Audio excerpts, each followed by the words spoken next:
हरे कृष्णा। आप सब भक्तों की जय हो। आप सब भक्तों को चरण कमलों में कोटि कोटि दंडवत प्रणाम। जो भक्त ऑनलाइन हैं, जो भक्त प्रकट में है, जो भक्त अप्रकट में है, और श्री ठाकुर जी जो अपने आप को भक्तों का भक्त कहते हैं, उनकी जय। और आप सबकी कृपा और आशीर्वाद को सामने रखे ही कथा को शुरुआत करते हैं। अब राधा रानी की जो इच्छा, जो हमसे बुलवा है, हम में ऐसी कोई औकात नहीं है। और जो हम कहने जा रहे हैं, हमारे गुरु महाराज, उनके गुरु महाराज श्री प्रभुपाद जी, और जो उनके शिक्षा गुरु श्री भाई जी महाराज हनुमान प्रसाद पोद्दार जी, उनसे जो हमने सुना हुआ है, और महाराज की कृपा जो है उसी को हम दोहराने वाले, कहने वाले की कोई औकात नहीं। जय जय श्री राधे।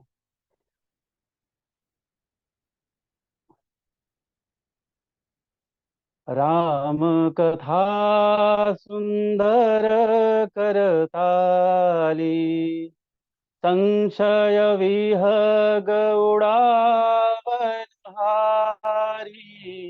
राम कथा सुंदर करताली। हमारे प्राण आराध्य श्री रामचंद्र प्रभु की कथा इतनी सुंदर है। जैसे किसी पेड़ पे कोई पंछी बैठता है, उसको उड़ाना हो तो एक आवाज, जैसे करताली का जैसे बजाने की आवाज से जैसे कोई पंछी उड़ जाए, वैसे ही अपने मन रूपी जो पेड़ जो है, जिस शरीर रूपी पेड़ पे जो मन रूपी संशय बैठा हुआ है, उस संशय को अगर मिटाना हो तो भगवान राम की कथा से सुंदर और कोई कथा नहीं हो सकती। इसलिए सत्संग से बढ़कर और कोई चीज हो नहीं सकती। बिनु सत्संग विवेक ना होई, राम कृपा बिना सुलभ ना सोई। श्री रामचंद्र प्रभु की कृपा के बिना ये सुलभ नहीं हो सकता सत्संग, और उन्हीं की कृपा के कारण से आज हम सब लोग भगवान की चर्चा सुनने के लिए यहाँ पे प्रकट हुए हैं। तो आज हम सुनने वाले हैं भगवान की कृपा के बारे में। जो राम कृपा बिना सुलभ न सोई। जो राम की कृपा के बिना, श्री रामचंद्र भगवान की कृपा के बिना, श्री हरि की, श्री राधा रानी, श्री श्याम सुंदर, श्री युगल सरकार की कृपा के बिना जो हमें सुलभ नहीं हो सकता, मतलब बहुत इजीली अवेलेबल नहीं हो सकता। ऐसा क्या? सत्संग। और बिना सत्संग के विवेक नहीं होता, क्या अच्छा बुरा वो पिक नहीं कर सकते। तो ये कृपा होती क्या है, ये समझ लें। तो कृपा किसे कहते हैं? अभी हम लोग हर चीज को कृपा कह देते हैं। कृपा साक्षात राधा रानी है। जैसे भक्ति साक्षात राधा रानी, प्रेम साक्षात राधा रानी है, अनुराग साक्षात राधा रानी है, भाव साक्षात राधा रानी है, राग साक्षात राधा रानी है, और श्री कृष्ण साक्षात राधा रानी है। वैसे ये कृपा भी साक्षात राधा रानी है। जब श्याम सुंदर को किसी के ऊपर कुछ दिखाना हो तो राधा रानी कृपा के रूप में प्रकट हो जाती है। तो कृपा और करुणा, ये दो शब्द आते हैं।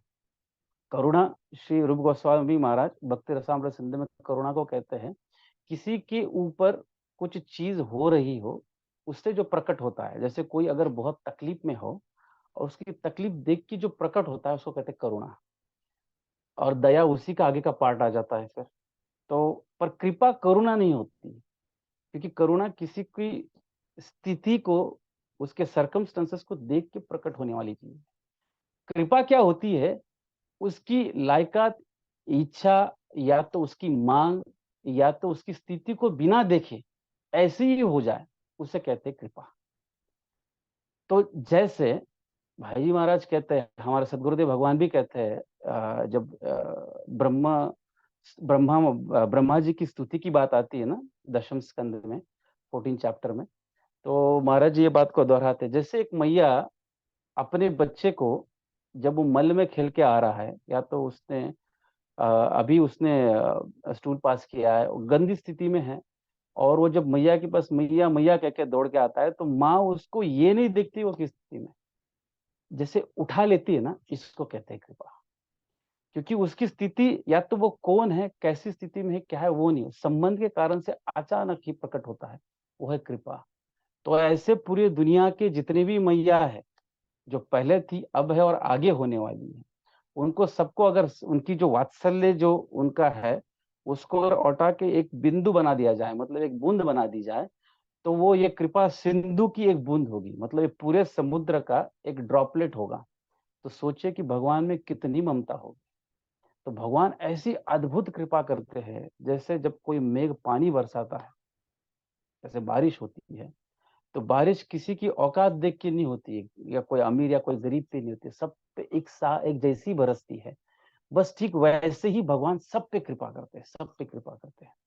तो इसको श्री ब्रह्मा जी महाराज ये है दशम स्कंद 14 अध्याय में 8वां श्लोक है, जिसको इसी बात को कह रहे हैं कि तत्ते अनुकंपाम सु समीक्षमानो भुंजान एवात् कृतम विपाकम हरिद्वाग वपुर भिवि धन धन्नमस्ते जीवित यो मुक्ति पदे सदाय भाग।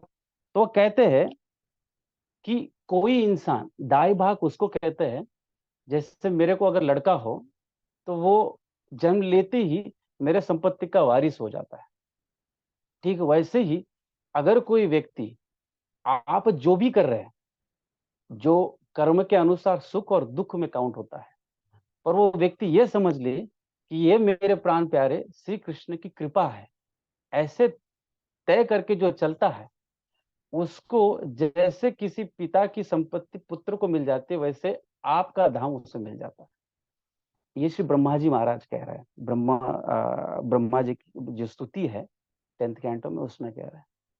इसका मतलब ये है, जो भक्त होता है, इसको तुलसीदास जी, हम ये चीज मैं पहले आपको पहले फंडा बता देता हूँ क्या है philosophy, then will go into the example. क्योंकि हमें क्या करना है, हमें कथा इस तरीके से सुनना है कि हमें उसको जीवन में उतारना है। भक्ति में 1560 चीजें नहीं है, दो चार ही चीजें वही घूम घूम के आती रहेगी, एग्जाम्पल चेंज होते रहेगा। हमें उसे जीवन में अगर उतारना है तो उसको प्रैक्टिकली देखना शुरू करना पड़ेगा, है ना। तो श्री गोसाई जी महाराज इसका एग्जाम्पल देते, उसमें जाएंगे, पर पहले इसको समझते कि क्या कह रहे हैं ब्रह्मा जी महाराज। और यही कृपा का सिद्धांत है, जो भगवत कृपा जिसे कहते हैं। हमारे कर्म के अनुसार सुख दुख यश अपयश मान हानि या जो भी आ रहा है, ये भगवान ने अपने रास्ते में भेजा है, ताकि हम उस रास्ते से जाए जहां पे भगवान हमें लेके जाना चाहिए। ठीक है, और वो है भगवत प्राप्ति। तो जो भी हो रहा है ये कृपा है। तो गुसाई जी महाराज एक बहुत सुंदर एग्जाम्पल देते, जिसे चैतन्य चैतरामृत में राधा रानी भी इसको दोहराती है। वो भाव ऐसा है कि जब कोई चातक, हमारे गुरु महाराज जी को ये बहुत प्रिय है, तो महाराज जी इसको बार बार दोहराते, कई कथाओं में इसको दोहराते। जैसे कोई चातक मेघ का प्रेमी रहता है, मृग नक्षत्र जो आता है उसमें जो बारिश बरसती है, उस पानी को पीने के लिए वो पीहू पीहू करते रहता है। उसका प्रेम इतना ज्यादा है मेघ से, तो एक दिन की बात है, वो चातक जो पंछी था पपीहा, वो एक पेड़ पे बैठा था। उसको अचानक याद आया कि ये जो पेड़ है ये गंगा जी को लग के है, गंगा जी के किनारे पे है। इसका मतलब क्या हुआ कि ये पेड़ जो सींचा गया है, जो बड़ा हुआ है, वो गंगा जी के जल से हुआ है। और मेघ को इतना ज्यादा प्रेम है, तो उसके सतीत्व में उसको डाउट हो गया कि मैं जिस पेड़ पे बैठा हूँ गंगा जी का पानी पीता हूँ, तो मैं इस पे बैठूंगा नहीं। तो उड़ के चलने लगा। और गंगा जी तो अथाह है, थक गया, फिर भी बैठ नहीं रहा है पेड़ पे, क्योंकि वो उसको मेघ के ऊपर देख रहा है ऊपर, और उसको पीहू पीहू करके पुकार रहा है। मेघ बरस नहीं रहा है। जैसे हम भक्ति करते ना, भक्ति करते करते ऐसी स्थिति होती, नाम जप कर रहे, अभी भी कोई रियलाइजेशन नहीं हो रहा है, अभी भी कुछ हमें पता नहीं चल रहा कि भगवान का अस्तित्व है भी या ये माइथोलॉजिकल है, या प्रभुपाद जी जो कह गए ये सच में है, या हमें पगला बनाया जा रहा है हमारा ब्रेन वॉश किया जा रहा है, जैसे कहते हैं ना। बस वही स्थिति वो बेचारे पपिया की। पर प्रेम इतना ज्यादा है कि वो गंगा जी की तरफ न देख के ऊपर देख रहा है। अभी पीहू पीहू कहते कहते उसका गला सूख गया और उसकी जबान भी सूख गई, अभी पीहू नहीं कहा जा रहा है। पर कितना उस मेघ को क्या कहें, कितना दुष्ट कहा जाए कि ऐसी स्थिति में प्रेमी इतना पुकार रहा है फिर भी बरस नहीं रहा है। उतने में क्या हुआ, एक बहेलिया, एक शिकारी ने तीर चलाया, आहत हो गया, मरने की स्थिति है, अभी गंगा जी में गिरने वाला है। पर क्या अद्भुत प्रेम उस चातक का, अब भी ऊपर चोच करके देख रहा है, इसलिए कि मेरी चोच अगर नीचे हो गई तो गंगा जी का जल मेरे मुख में चला जाएगा, मेरा सतीत्व नष्ट हो जाएगा, मैं भले प्राण त्याग दूंगा, फिर भी ऊपर देखता रहूंगा कि मेरा प्रीतम आज तो बरसेगा, मेरी मेरी तरफ देख के आज तो बरसेगा करके। ये बात तुलसीदास जी कहते हैं, इसको कहते हैं प्रेम, इसको कहते हैं कृपा की, उस चीज में भी कृपा देख रहा है वो। आने वाली हर वो चीज भगवान ने भेजी हुई है। ऐसा जब देखने लग जाएंगे तो पंडिता समदर्शिना नेक्स्ट चीज होगी, हर चीज में भगवत दर्शन होने लग जाएंगे। पर भगवान बहुत दूर नहीं है, भगवान नजदीक है, वो तो सभी जगह पे है, प्रकट उसी दिन हो जाएंगे। और वो दिख इसलिए नहीं रहे कि हम पहले कृपा ही नहीं देख पा रहे, है हर वो चीज कृपा ही है अपने दुनिया अपनी जिंदगी में भगवान ने जो प्रकट की है। कभी कभी क्या होता है, ये पपीहा उड़ता है और उस दिन बारिश होने वाली है, चोंच खोल के पानी पीने वाला होता है, उसी दिन ओले बरस जाते हैं, पत्थर बरस रहे उसके ऊपर। छोटा सा बर्ड है, जब ओले बरसते हैं तो उसके पंख जो टूट जाते हैं, आंख फूट जाती है। तो एक दूसरा पक्षी उसको पूछता है, अरे इतना निष्ठुर है तो क्यों प्रेम करता है उसके ऊपर? जैसे ललिता सखी विशाखा को पूछती है ना, अगर इतने ही निष्ठुर है तो त्याग क्यों नहीं कर देती तुम? तो हमारे श्री प्रियाजू महाराज इस एग्जाम्पल को लेके समझाती ललिता सखी को कि सतीत्व क्या होता है। तो वो कहता है पपिया, अरे पगली तेरे को क्या पता, उसने मुझे मारने के लिए नहीं भेजा था, उसने वो फेंका इसलिए क्योंकि वो मुझे छू सके। ये प्रेम की स्थिति है। हो रहा है दुख, लगा है उसको, उसके पंख टूट गए, आंख फूट गई, देख भी नहीं पाएगा, है ना? पर फिर वो क्या कहता है कि उसने तो अपना हाथ का, उसका कर कमल का स्पर्श करके मुझे तो धन्य भाग कर दिए, उसने तो मुझे छुआ है, वो देख नहीं रहा है कि मुझे दुख हो रहा है। इसलिए भक्तों को देखोगे ना, उनके जीवन में इतने प्रॉब्लम। 22 मार्केट प्लेस में हरिदास ठाकुर को जब कोड़े मारे जाते थे, 4 मार्केट प्लेस तक भी इंसान टिकता नहीं था जब कोड़े बरसते थे। पर कैसा अद्भुत प्रेम उस चातक की तरह खा रहे, इसलिए कि हरिनाम इतना प्रेम है, इतना प्रेम है कि वो जीवा में ही ये पेन पता ही नहीं चल रहा है कहाँ जा रहा है। जीवा से जब नाम निकल रहा है, इतना मधुर लग रहा है, इतना मधुर लग रहा है। तो वो उनको लग रहा है कि देखो ठाकुर जी कितना प्रेम कर रहे हैं हमसे, कितना प्रेम कर रहे हैं। तो ये क्या चीज हो गया अभी, क्षमा करेगा, बीच में ये स्मार्टफोन की ऐसी चीजें होती है ना, कहाँ पे क्या निकल आया ना, तो भगवान कैसे कैसे कृपा कहाँ पे बरसा दे पता नहीं चलता है। तो ये बात जो है, ये हम जब तक समझेंगे नहीं ना, कि आज अगर हमें मान दिया गया, जैसे माता जी ने जिस तरह से कहा कि प्रभु जी ऐसे ये है वो है, कल ऐसी स्थिति आ जाएगी कि भगवान इस तरह से खेल खेलेंगे कि जिस तरह के से मुझे जिसमें आसक्ति, जैसे मुझे अगर कथा कहने में है, तो एक दिन ऐसा लांछन लगाएंगे मुझ में कि मुझे यही लोग गाली देना शुरू करेंगे। वो भी कृपा ही है, क्योंकि ठाकुर चाहते नहीं कि मैं किसी और तरीके पे जाऊं। श्री वृतासुर जी महाराज अपनी स्तुति में कहते हैं, बहुत अद्भुत चरित्र है, हमारे गुरु महाराज जी को बहुत प्रिय है, बहुत प्रिय। श्री वित जो स्तुति है उनकी, तो वृतासुर जी महाराज जब उनकी स्तुति जो 4 श्लोक आते हैं, उसके पहले इंद्र जी को कहते हैं, इंद्रदेव को, कि तू सोच मत, भगवान ने तुझे कहा है ना मुझे मार, तुम्हें दिया है ना वो अस्त्र, तो लेके मारो मुझे।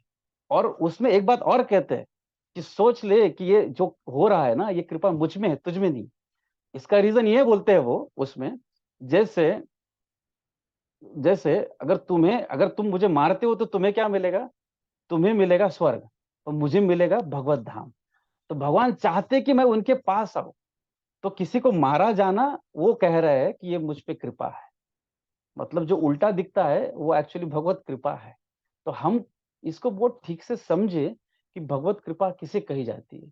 अगर हम अपने आप को कंठीधारी ठाकुर जी के प्रियजन कहने वाले, भक्त कहने वाले, वैष्णव कहने वाले, तो अपने जीवन में जो भी आने वाला है, अच्छा हो, चढ़ा हो, उतार हो, लाभ हो, मानी हानि हो, या तो मान दिया जाए, अपमान किया जाए, गाली दी जाए, ये सब भगवत इच्छा से ही हो रहा है। इसलिए तो कहते हैं ना, अहम हरे सब पादक मूलम, दासानुदास भवितास्मि भूयम। तो जब ये सब प्रार्थना कर, जब इंद्र को बताया, उसके बाद उनके ध्यान में आता है, यार मैं इसको क्यों बता रहा हूँ, मुझे तो ठाकुर को प्राप्त करना है। तब वो भगवान को हाथ ऊपर करके भगवान को पुकारते कि हे प्राणनाथ, अब मुझसे ये विरह सहा नहीं जाता, आप अब कुछ भी करिए, मुझे आपके पास बुला लीजिए। मैं कुछ नहीं चाहता, कुछ नहीं चाहता, न नाका पृष्ठम न च पारमिष्टम, कुछ नहीं चाहिए, पारमिष्टि पद नहीं चाहिए, स्वर्ग नहीं चाहिए, रसाधिपत्यम कुछ नहीं चाहिए, मुझे बस आप चाहिए। पर इस बार मैं वो गलती नहीं करने वाला, पिछले जन्म में किया था आपका दास बनने का। मैं क्या करूंगा, मैं दासों का दास बनूंगा। मैं चाहता हूं कि अहम हरे तब पादैक मूलम, दासानुदास भवितास्मि भूयम। मैंने आपका दास बन के देख लिया प्रभु, उसी समय पतन होके मैं वृत्त बना हूं चित्रकेतु से। पर मैं अब आपका दास नहीं बनना चाहता, मैं आपके दासों के दासों का दास बनना चाहता हूं, क्योंकि मैंने आज तक नहीं दिखा कि किसी दास के दास का पतन होते हुए। भगवान के भक्त का कभी पतन ही नहीं हो सकता, हो ही नहीं सकता। ये कह रहे हमारे वृत्त महाराज जी। तो इसको पुष्टि भक्ति कहते हैं। ये है पुष्टि भक्ति। एक ठसक होती है इस भक्ति में कि मैं राधा रानी की दासी हूँ। तो श्री हमारे विनोद अपने भक्तिनाथ ठाकुर जी महाराज कहते हैं ना कि राधिका दासी यदि हो या अभिमान शीघ्र मिले तो वो गोकुल कान। राधा रानी की दासी को अगर अभिमान भी हो जाए ना, तो गोकुल के कहना जो है तुरंत मिल जाते हैं। और वैसे ठाकुर जी जैसे नारद जी को अभिमान हो गया तो उनको बंदर बनना पड़ा बेचारे को। तो रामचरितमानस में बड़ी सुंदर कथा आती है, तो बाद में श्राप मिलता है, वो सब होता है। तो भगवान के अगर कोई भक्त को, जैसे गरुड़ महाराज जी को हुआ था, तो उनको, जैसे सुदर्शन चक्र जी महाराज जी को हुआ था, तो भगवान के भक्त को अभिमान होता है तो भगवान उसका नाश करने के लिए लीला करते हैं। जय विजय को हुआ तो उनको फिर आगे हुआ। पर राधा रानी की दासी, क्योंकि भक्त का भक्त अगर हो और उसके दास हो, तो उसका पतन होते हुए हमने कभी देखा नहीं। तो कृपा की बात जो है ना, कृपा की बात यह है कि भगवान कृपा करते हैं। तो ये है कृपा। भगवान की कृपा में कैसा है कि अपि चेत सुदुराचार भजते माम अनन्य भाग साधुरैव मंतव्य। सुदुराचार, दुराचार कहते हैं जो बुरा से बुरा काम, उसमें से भी सु मतलब उससे भी सुपरलेटिव, बुरे में भी एकदम बकवास वाला काम हो, बुरे काम का भी सुपरलेटिव ऐसा काम हो, वो मेरा भक्त तब कहा जाएगा जो भजते माम अनन्य भाग। तो इस जो आगे का जो जा रहा है हम उसकी तरफ मैं इसको कनेक्ट इसलिए कर रहा हूँ कि भगवान है, कृपा करते सब आ रहा है अपने लाइफ। ठीक है, जो भी कृपा है वो इसलिए कि हम भगवान के पास जाए। ठीक है, जो भी हो रहा है भगवान चैनल बना रहे, डायरेक्शन दे रहे, डाइवर्जन का, इधर से जाओ इधर से जाओ, शॉर्टकट से मेरे पास आ जाओ। और भगवान को कृपा सब पे करना है, क्योंकि सब जो भगवान से निकले हुए हैं, तो भगवान पार्शियल नहीं हो सकते। ठीक है, तो उसमें हिरण्यकश्यप पे तो उस पर भी कृपा है, क्योंकि भगवान की शक्ति उसमें संचारित हो रही है, तो बुरा काम करने के लिए भगवान ही ताकत दे रहा है। प्रहलाद महाराज में भी वही शक्ति है जो भगवान की भक्ति कर रहा है ना। तो भगवान इक्वल है, पर प्रेम जो प्रहलाद महाराज को मिल रहा है वो हिरण्यकश्यप को नहीं मिल रहा है। यहाँ पे डिफरेंस कहाँ पे होता है, भजते माम अनन्य भाग, ये कंडीशन। भगवान कृपा करते हैं, पर विशेष कृपा जिसमें भगवान से प्रेम हो जाए, ये उसी को मिलता है जो अनन्य भाग है, न अन्य। भगवान को छोड़ के, मुझे छोड़ के किसी और चीज में न अटकना। अगर किसी चीज में भी तुम्हारा मन लग जाएगा तो मैं दूर हट जाऊंगा, ये कंडीशन है। और यहाँ पे ही भक्त की बात आती है, जो भक्त इतना कृपालु है कि ये कंडीशन उसमें नहीं है। तो वो हम सेकंड चैप्टर मतलब सेकंड हाफ देखेंगे, पहले इसको समझते हैं। अनन्य भाग पे मैं आपको एक, अभी इसका हम दृष्टांत सुनते हैं कि इसको कैसे समझे। गोविंदपुर नाम का एक गांव था। ठीक है, क्योंकि भगवान की बात अगर समझनी है ना, उसके लिए, समझने के लिए भक्तों के चरित्र का आश्रय लेना बहुत जरूरी है। क्योंकि जब व्यासदेव जी महाराज विषाद में थे, उनको पता नहीं चल रहा था आखिर में कि मेरा मन इतना विवल क्यों है, तो नारद जी महाराज आए और उन्होंने बताया कि भागवतम की आप रचना करो। भागवतम बेसिकली है क्या, भगवान के जो भक्त है, प्यारे भक्त, उनका भगवान के साथ क्या संबंध है, मतलब भक्तों का जो चरित्र है वो श्रीमद भागवतम, इसलिए भगवान को अति प्रिय है। और लिखने के बाद ही व्यासदेव जी को आनंद मिला कि पहले फिलोसॉफी सब ग्रंथों में था, उसका एप्लीकेशन श्रीमद भागवतम में। तो भक्तों का चरित्र से हम समझते हैं इसको। गोविंदपुर नाम का एक गांव था, श्री जगन्नाथपुरी से नजदीक ही है, ज्यादा दूर नहीं। तो एक कुछ 150 साल पहले की बात होगी, 100 150 साल पहले की बात होगी, बहुत पुरानी भी बात नहीं। वहां पे एक बनिया रहते थे, अच्छे धनी मानी बनिए थे, पति पत्नी थे, और मतलब 40s के अंदर होगा उनका एज। बच्चा कोई था नहीं। और उस समय में जैसे 100 150 साल पहले ऐसा था कि किसी माता को अगर बच्चा ना हो तो उसको बांझ कहा जाता था। तो उसको घर के बहुत सारे जो फेस्टिवल्स होते थे माता जी लोगों के, उसको बॉयकॉट ही किया जाता था समाज से, ऐसे समझ लो, क्योंकि ये बांझ है, इसको किसी चीज में अधिकार नहीं होना चाहिए, ना पूजा में ना किसी चीज में। उसमें से भी जो गृह गृहस्थी के काम रहते थे, तो उसमें भी लोग उसको बहुत ताने मारते थे। एक दिन की बात है, जो उनका नाम शायद गंगाधर ऐसा कुछ तो नाम था प्रभु जी का। तो वो जब बाहर से आए घर पे, तो मैया को, उनको, उनका नाम मुझे याद नहीं, मैं उनको गोपाल की माँ ही कहता हूँ, क्योंकि उनका चरित्र गोपाल की माँ का ही चरित्र। हम ये दृष्टांत सुन रहे, जो अनन्य भाग की बात है ना, कंडीशन, उसके ऊपर सुन रहे हैं। भगवान की कृपा और अनन्य भाग, इन दोनों को मिला के सुन रहे हैं, कि हमें उसमें से पता चले भक्त क्या है, भगवान क्या है, और किस तरह से कृपा बरसती है, और हमें कहाँ देखना है। तो मैया एक दिन, बहुत मैं ब्रीफली बताता हूँ, काफी लंबी कथा है, पर थोड़ा शॉर्टली मैं बताता हूँ कि आगे की भी चरित्र में जाना है। तो मैया एक दिन रो रही थी, तो गंगाधर जी ने, प्रभु जी ने पूछा क्या हुआ, तो उसने कहा कि आज मैं कपड़े धोने गई, मुझे इतना गाली दिया, और वो जो धोबीन की जो बहू थी, वो तो पत्थर लेके मेरे पीछे भागी कि तू यहाँ पे मत आया कर, कि तू बांझ है, तेरे कारण से हमारे घर में ऐसी ऐसी विपत्ति आ रही है, ऐसा वैसा, तो लोग कनेक्ट करते हैं। तो उसने कहा कि मैं अभी देह त्याग कर दूंगी, मुझे ये सहा नहीं जा रहा। तो वो कहती थी कि मैंने आपको कितनी बार कहा है कि हमारे परिवार में किसी बच्चे को दत्तक ले लो, ताकि हम फिर माता पिता कहलाए, तो ये सब बांझ का सब निकल जाएगा, तो कम से कम थोड़ी शांति हो जाएगी, लोग बोलेंगे नहीं। तो उस दिन उनको इतना बुरा लगा कि इतनी बुरी तरीके से हमें ट्रीट किया जा रहा है, तो वो एकदम फ्रस्ट्रेट होके निकल गए कि आज कुछ तो करके आएंगे, धान लेके निकल गए। जगन्नाथपुरी गए। पुरी जाने के बाद, वहां जाने के बाद उन्होंने बहुत सोचा क्या किया जाए। आते आते गोपाल को लेके आए।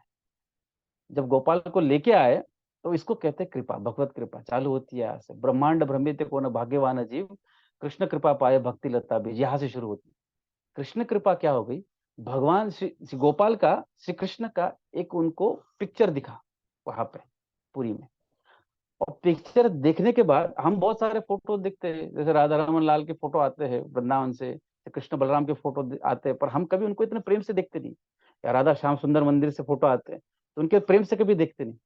भगवान उधर से भी कृपा बरसा रहे कि भगवान के श्री विग्रह में, एक्चुअल ठाकुर जी में, फोटो में कोई भेद नहीं, वैसे नाम में भेद नहीं। इन पे वो कृपा उस दिन बरस गई। कृपा क्या हो गई, जब उन्होंने गोपाल की मुस्कान देखी उस दिन फोटो में, तो तस्वीर में देखने के बाद उनको इतना आनंद हो, उनको लगा कि ये मेरा बेचा बच्चा ही है गोपाल करके। तो उन्होंने उसी भाव से उसको खरीदा, कुछ देके, दाम देके। फोटो था, विग्रह नहीं, फोटो खरीदा। घर पे आया और उन्होंने कहा, उसका नाम पुकार के, उनका नाम मुझे याद नहीं आ रहा है मैया का, तो उन्होंने नाम पुकार के कहा कि सुनो, तुम्हारा बेटा गोपाल आया है घर पे। जब मैया दौड़ के बाहर आई, तो उसने वो तस्वीर को देखा। हाँ, उसने भी कोई किसी लड़के को नहीं देखा, पर मति इतनी शुद्ध थी, और उस समय भगवान की ऐसी कृपा थी, उस तस्वीर को, उस फोटो को देखने के बाद उसको ऐसा लगा कि छोटा सा बच्चा मुझे अभी माँ कह के बुलाएगा। उसको उसने इस तरीके से गले लगाया ना, कि जैसे किसी बच्चे को, बहुत दिनों से बिछड़े हुए बच्चे को गले लगाते, इस तरह से उस तस्वीर को गले लगाया। जी भर के रो रही है, उसको चूम रही है। गंगाधर जी ने उसको जब उसको देखा, तो वो प्रेम को देख के पागल हो गए। उस दिन से मैया की पूरे जिंदगी, जो पूरा जीवन था, पूरा सुबह से शाम तक गोपाली बन गया। उसके साथ बात करती, उसको खिलाती, उसको ये करो, उसको वो करो। और अब इतना प्रेम हो गया, तो उसको बार बार कहती, ए गोपाल, माँ कहना रे मुझे, गोपाल, माँ कह के बुलाना बुलाना मुझे। तो ठाकुर कब तक अपनी चुप्पी धरे रह सकता था। इतना प्रेम कोई जब करता है ना, वो तो वैसे ही मचल रहे, वो तो वैसे ही नटखट है, वो तो चाहते ही कि बात करे। और ठाकुर, हमने भक्तों से सुना है, जब ये चुप्पी टूट जाती है ना भगवान की, तो तुम परेशान हो जाओगे, इतना बात कर, तो उसको बोलना पड़ता है, ए शांत बैठ थोड़ा, हमें अपना नियम भी कर लेने दे। तो ठाकुर की जब ये मिट जाता ना बीच का जो जो बंद है, तो ठाकुर इतने पागल है, इतने नटखट है, इतने उतावले हो जाते हैं अपना लाड़ लड़ाने के लिए। तो ये सब लीलाएं करते हैं। तो भैया कहते थे, गोपाल माँ कहना। उस दिन गोपाल ने पहली बार माँ कहा। तो उसको तो तस्वीर पहले से दिख नहीं रहती, उस दिन गोपाल का और माँ का एक दूसरे के साथ प्रेम संबंध ऐसा अद्भुत हुआ। उस दिन से सुबह शाम मैया उसी में बिजी रहती है। एक दिन की बात थी जब, और अभी, अब बाबा ये तो बनिए थे, दूसरी जगह से सामान लेके आते थे, इधर बेचते थे, व्यापार करते थे। अभी उनको सामान खत्म हो गया, जाना था। अभी प्रेम इतना गोपाल में है कि घर छोड़ के जाती नहीं थी। सुबह गए, दोपहर में आ गए। खाना खाना, पानी पीना, ये सिर्फ नाम के लिए, जैसे नंद बाबा करते थे ना, ठाकुर जब जाते थे ना, हमारे महाराज ऐसे कहते हैं कि श्री कृष्ण मुरली क्यों बजाते हैं, क्योंकि जब वो घर से पैर बाहर रखते हैं ना, तो मैया यशोदा इतनी विवोल हो जाती है, क्योंकि वो सुनती कि ऐसा राक्षस ऐसा आया था, वैसा आया था। तो ठाकुर नजदीक आके, महल के, नंद महल के नजदीक आके बांसुरी बजाते। मैया सुनती तो लगता है कि कान्हा नजदीक ही है, सब ठीक है। तो उसको मन में अच्छा लग जाता है। वैसे नंद बाबा बीच बीच में अपना काम छोड़ के घर पे आते थे देखने के लिए, कि कान्हा जहाँ पे भी है जाके देख ले, एक नजर भर के ठाकुर जी को देखना है। कन्हैया तुम्हें, कैसा हो कन्हैया, तुम्हें एक नजर देखना है, जिधर तुम खड़े हो उधर देखना है, जिधर हो उधर देखना है, मुझे देखने की इच्छा और लालसा बढ़ जाती है ना। तो घर पे आते, फिर आप एक बार जाना पड़ा, गए, बाहर गए, पर विरह इतना ज्यादा हो गया। कैसे तो करके 3 दिन में आऊंगा, गोपाल को बोल के गए कि मैं तुम्हारे लिए ये ले आऊंगा, वो लाऊंगा, ऐसा वैसा कहूंगा। मैया घर से बाहर जाती नहीं, पूरा टाइम गोपाल ही खा लेता है। वो इतने नखरे करता है, इतना खाना पीना, इतना सब उधम मचाता है। मैया को कहा कुछ, उसको तो यह था ना, मुझे मुझे बच्चा चाहिए जो सेवा करे, और ऐसा बेटा कहाँ मिले जो 4-5 साल के बड़ा ही नहीं हो रहा है, ऐसा बेटा कहाँ मिलेगा तुम्हें? ऐसा बेटा तो क्या पैदा होता है, बड़ा होता है, निकल जाता है, पर ये गोपाल ऐसा बेटा है, वो तुम्हें इतना सुख देगा, इतना सुख देगा, तुम पक जाओगे। हमारे गोपालाचार्य महाराज है ना, अवध के, अयोध्या के, उन्होंने कुछ सालों पहले ही दे छोड़ा, उनकी मैया, उनके यहाँ पे श्री कनक भवन की जो कनक बिहारी जी वो भगवान है ना, श्री राम भगवान, रामलला, उनके यहाँ पे 11 साल तक आके मैया का दूध पिया उन्होंने। दूध पीते थे माँ का, छोटे से लाला बन के 11 साल दूध पिया। और माँ को अभी परेशानी हुई, उसने कहा एक दिन, अरे लाला कितने दिन दूध पिएगा, अब तू बड़ा है, जा तेरी शादी करवानी है करके। तो ठाकुर जी बड़े हो गए, फिर शादी किया, बहुत धूमधाम से शादी किया। उस शादी को जिन्होंने देखा है ना, वो लोग आज भी प्रकट में है अयोध्या में। तो गोपालाचार्य जी की मैया, इतना प्रेम होता था ना उनमें। कोई शालिग्राम भगवान को हाथ में दे देना, तो शालिग्राम भगवान प्रेम के कारण से, जैसे ग्रेप्स होते ना अपने, ग्रेप्स नरम हो जाते वैसे हो जाते थे, प्रेम के कारण से। तो ऐसे ऐसे भक्त हुए हैं। अभी बाबा गए तो उनको इतना विरह हो गया, 3 दिन बाद छोड़ो, 1.5-2 दिन बाद ही वापस आ गए, वो सब कुछ जमा करके। आते आते ऐसी लीला हो गई कि आते आते उनको ऐसे ठोकर लगी कि इतने विवल होके चल रहे थे ना, गिरे गिरते उनके प्राण निकल गए। किसी ने आको कहा कि तेरा भाग फूट गया, उनका नाम लेके, ओ मैया का, गोपाल की माँ, देख तेरा भाग इतना फूट गया, देख तेरा पति मर गया करके, तेरे को बेटा बेटा तो था नहीं, तेरा पति ही मर गया। अभी उसको सुनाई ये दिया कि तेरा पति मर गया, पर उसको दिमाग में उसका विरह नहीं हुआ।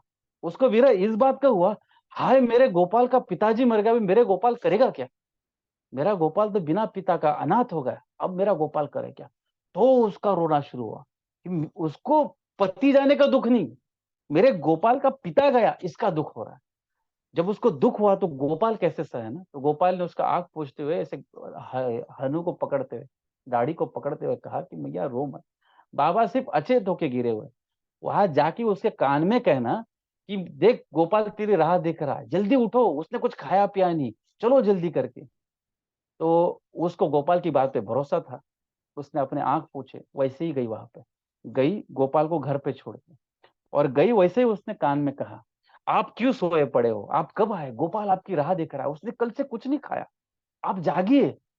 तो जो मरा पड़ा हुआ व्यक्ति था उठ के खड़ा हो गया कि, और उसने उसकी तरफ देखा, तो इधर क्या करी, तो गोपाल कहा, गोपाल को घर पे छोड़ के आ गई, और भागे गोपाल की तरफ। कैसा विरह होगा, कैसा प्रेम होगा, कैसा अद्भुत प्रेम। गोपाल को देखा, गोपाल को जी भर के गले लगाया, गोपाल ने अपने बाबा को, मैया को गले लगाया, हंसते हुए देखा। उस रात को सोए, रात में सपना आया, अब वे भजते माम अनन्य भाग की बात, रात में सपना आया, सपने में गोपाल साक्षात, और गोपाल के साथ एक टक देख रहे, कई घंटों तक देखते रहे गोपाल को, इतना सुंदर गोपाल, देखने से मन ऐसे औट नहीं रहा है, और देखने की इच्छा, पीने की इच्छा हो रही है उसको।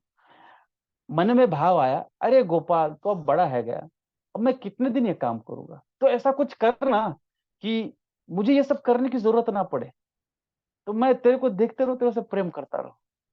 उतने में आंख खुली, आंख खुली तो देखा कि सब जगह पे हीरे जवाहरात पड़े हुए। जब उन्होंने ये देखा तो तुरंत दौड़ के भागे जहां पे वो टेम्पल अल्टर रूम था, गोपाल देखने को। गोपाल है नहीं वहां, समझ गए, हमने जिसकी कामना की ना गोपाल को छोड़ के, तो गोपाल चला गया। जब उनको ये पता चला गोपाल चला गया, उसी क्षण उनका देह तो त्याग कर दिया उन्होंने, उसी क्षण देह छूट गया। जब आवाज हुआ तो मैया उठी, मैया ने देखा सब जगह पे धन हीरे जवाहरात सब पड़ा हुआ, जाके देखा तो उधर गोपाल के पिताजी नीचे गिरे हुए, सामने अल्टर पर देखा तो गोपाल है नहीं। तो उसको ये बात समझने में ज्यादा देर लगी नहीं कि हुआ क्या है, पर उसने अपना देह नहीं छोड़ा। उसने क्या किया, मैया ने, उसकी वो तो दोहरी मुसीबत पड़ी थी, बेटा भी गया और बाप भी गया, पति भी गया। तो उसने जो धन था सब ब्राह्मणों को बुला के सबका व्यय किया, और सबको जो यथोचित जहां जिदा दान करना चाहिए वो कर दिया। पति की चिता बनाई और उसके ऊपर खुद बैठ के वो खुद भी भगवत धाम चली गई। तो जब उनका जो अंतिम संस्कार हुआ तो सबने देखा कि एक रथ जैसा आया जिस पर बैठ के वो दोनों चले गए। तो हमारे अवध बिहारी लाल कपूर जी महाराज जिन्होंने ये चरित्र लिखा है, वो कहते हैं कि गोपाल की प्रीति इतनी छिचली है क्या, छिचली उसे कहते हैं ना, इतनी ऊपर ऊपर की है क्या, ये धन के लिए छोड़ देंगे? बोले नहीं, अब उससे रहा नहीं जा रहा है। ये जो खेल चल रहा है ना तस्वीर से इसमें वाला, तो उसने इस तरह से गेम किया अभी कि वो ठाकुर ने अपने मैया बाबा को हमेशा के लिए साथ में लेके गया। पर वो भजते माम अनन्य भाग ये है ना, ठाकुर ये चाहते कि अगर तू मुझे शरण है तो मेरा ही बना रहे। मैं नहीं चाहता कि तू किसी और चीज का भी चिंतन करे। जिस दिन और चीज का चिंतन करेगा, उस दिन मैं चाहता हूं कि तू उसका आश्रय ले रहा है ना, तू उसमें खुश रहे। मैं तेरे साथ रहूंगा, पर वो प्रेम नहीं आएगा। जिस दिन उधर से तुम्हारा आश्रय छूटेगा, उस दिन मैं तुम्हारा ही हूं, मैं तुम्हारे सामने उस दिन प्रकट हो जाऊं। तो ठाकुर पूर्ण तरीके से शरणागति चाहते हैं। ये छिछली वाला काम नहीं चलता उनको, ऊपर ऊपर वाला। जो हम बिजनेस करते हैं ना, कृपा का नाम ले लेके जो जो चीज बताते हैं ना हम लोग, भगवान को उसका आनंद नहीं है। उसको, भगवान को हम जो व्यंजन बनाते हैं वो खाने का उसको कोई उसको कोई मजा नहीं, क्योंकि सहस्त्र लक्ष्मी जिनकी सेवा में है ना, उसको अपने खाने में क्या रस मिलेगा। उसमें जो भाव है उसका आनंद है। भले 3 दिन की सूखी रोटी और मिर्ची के साथ खाने में जो आनंद मिल रहा है ना। हमारे जो माधव दास जी जब वृंदावन गए, तो बाकी बिहारी लाल को उन्होंने चना खिलाया। हरदास स्वामी जिन्होंने प्रकट किया, तो उन्होंने देखा कि ठाकुर जी की जो ये गम्स होते हैं ना, उसको हर्ट हो गया। तो उन्होंने पूछा कि बाबा ये क्या हो गया। तो उन्होंने, अरे वो माधव आया है ना जगन्नाथपुरी से, वहां ने हमें चने खिला दी। तो वो ढूंढते गए माधव दास को, और उन्होंने प्रार्थना की कि भगवान आप हमारे साथ चले, वहां पे 56 भोग आरोगी, आप खिलाओ ठाकुर को। क्योंकि वो वृंदावन के ठाकुर इतने मल्लुक और इतने सुकोमल है ना, वो चना जो है, चना इतना हार्ड था कि उनका जो ऊपर का टावल है वो छिल गया भगवान का। पर उसको खाने में इतना आनंद है क्योंकि माधव खिला रहा। जो माधव दास उनका प्रेमी भक्त वो खिला रहा। तो वो भाव के भूखे है। और ये सब जो हो दिख रहा है ना हमें, अच्छा बुरा, ये सब भगवत कृपा है। सब भगवत कृपा है। कृपा की और एक बात सुनाते हैं आपको राम जी की। हम लोग जो कथा सुनते हैं ना, हम जब कथा सुने ना, तो कभी हम लाइफ में रिलेट करने की कोशिश करें प्रैक्टिकली। भगवान की जो हम कथाएं सुनते हैं, तो बहुत बार वो मैजिकल लगती है ना। जैसे हमने अभी सुना कि वो आते थे, खाते थे, ये करते थे, वो करते थे, हमें दिखता नहीं ना। अपने घर पे विग्रह पर हमारे साथ तो ठाकुर बात नहीं करते। तो हम उसको कभी कभी मैजिकल होने के कारण से प्रैक्टिकल लाइफ में रिलेट नहीं कर पाते। पर ये बहुत प्रैक्टिकल है। जब रिलेट करेंगे तो आपको हर वो पॉइंट, कनेक्टिंग डॉट्स मिल जाएगा। जैसे हम लोग श्री कृष्ण लीला में सुनते हैं ना कि फल वाली आती है, भगवान ने फल दिया और उसके बाद उसको रत्न मिल गए। हम इतनी बात जानते हैं, पर कभी सोचने की कोशिश करें कि उसका ऐसा क्या भाव होगा, कि वो क्या थी। जब राम अवतार में, जब राम अवतार हुआ था ना, भगवान रामचंद्र के अवतार में भगवान के एक बहुत प्रिय भक्त हुए, निषाद राज गुह। बचपन के सखा है भगवान, बहुत छोटी उम्र से भगवान के सखा रहे।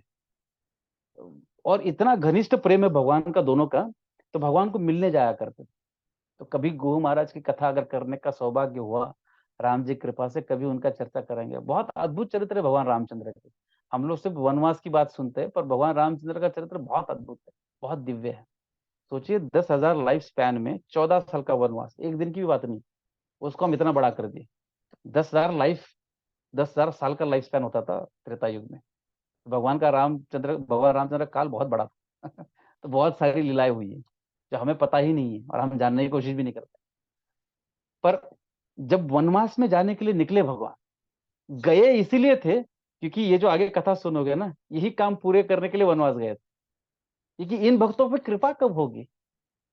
तो ठाकुर जब निकले, निषाद राज गुह के पास आए। गुह ने बहुत प्रेम से आलिंगन किया कि मेरा सखा आया है।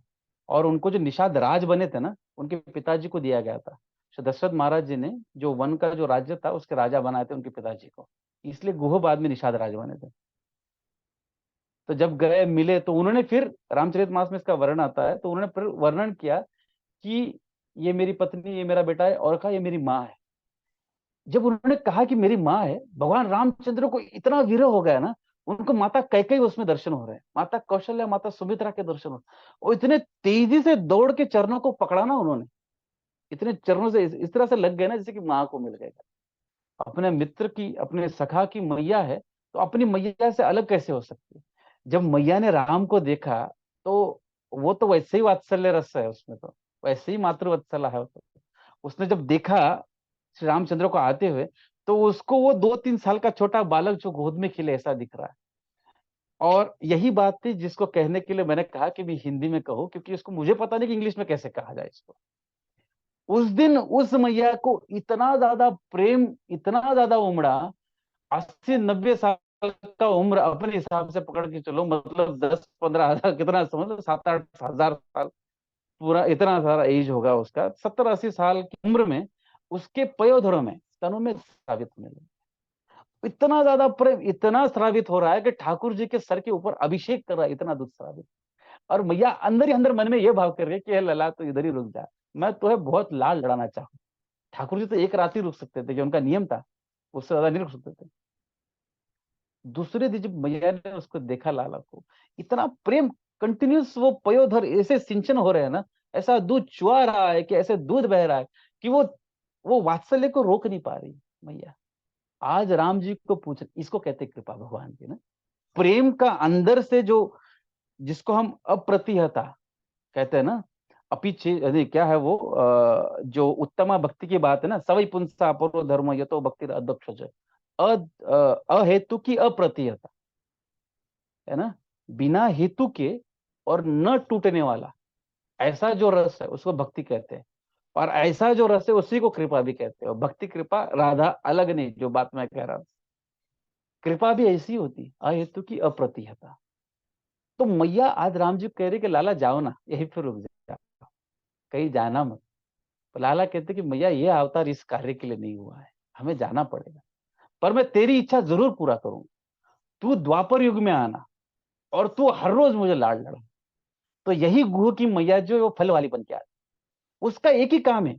उसका काम क्या था, उस जन्म में उसने मांगा था, लाला तू यहाँ रुक जा, मेरी गोदी में बैठ के मुझे लाड लड़ा और मुझे मैया मैया। हर रोज फल वाली आती थी, हर रोज जाती थी, फल तोड़ती थी, फल लेके आती थी। अभी इसमें बहुत चीजें हैं, पर उसमें चले जाएंगे ना तो बहुत देर हो जाएगी, आगे की बात हो नहीं पाएगी। क्योंकि वो मैया की मन की स्थिति क्या होगी ना, क्या बताए आपको कब। क्योंकि जब ठाकुर जब जन्मे, तब यशोदा मैया और बाबा दोनों 80 की उम्र के हो चुके थे, 80-90 के। तो ये मैया भी वैसी हो चुकी थी, बूढ़ी। तो उतना विरह 80-90 साल का शबरी मैया जैसा उसने सहा होगा। ठाकुर मिलेंगे, ठाकुर मिलेंगे, ठाकुर मिलेंगे, आज मिलेंगे, आज मिलेंगे। फाइनली लला का जन्म जब हुआ, तो हर रोज जाती बूढ़ी औरत, जाके फल तोड़ के लाती थी। हम आज नो हुआ तो जाना है अगर ठाकुर जी के लिए एप्पल लाने के लिए, हम सोचेंगे ऑनलाइन ऑर्डर करें या डिलीवरी मंगाए। अपनी ये स्थिति है। और मैया क्योंकि अपने हाथ से ठाकुर को खिला, तो जाके चुन चुन के लाती।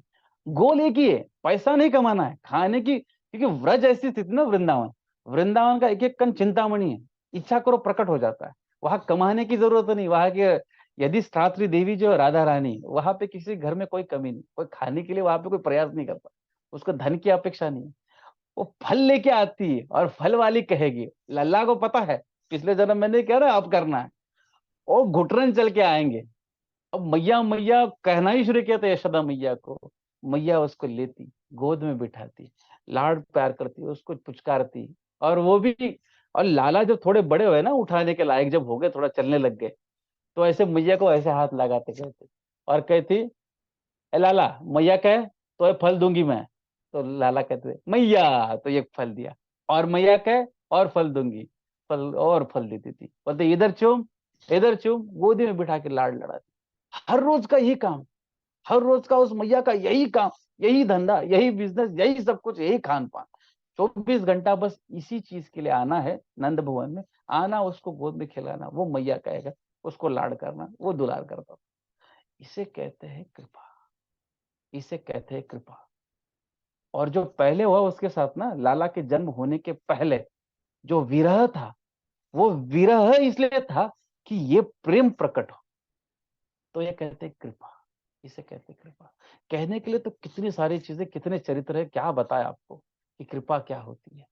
पर भगवान का ना, कि वो जो हम अ, पद गाते हैं ना, जो राम जी के जो आरती का पद है, मेरे को याद नहीं रहा, तुलसीदास जी महाराज जो लिखा है वो, अ, अभी मेरे को याद था कि भगवान का स्वरूप कैसा, कृपा वाला स्वरूप।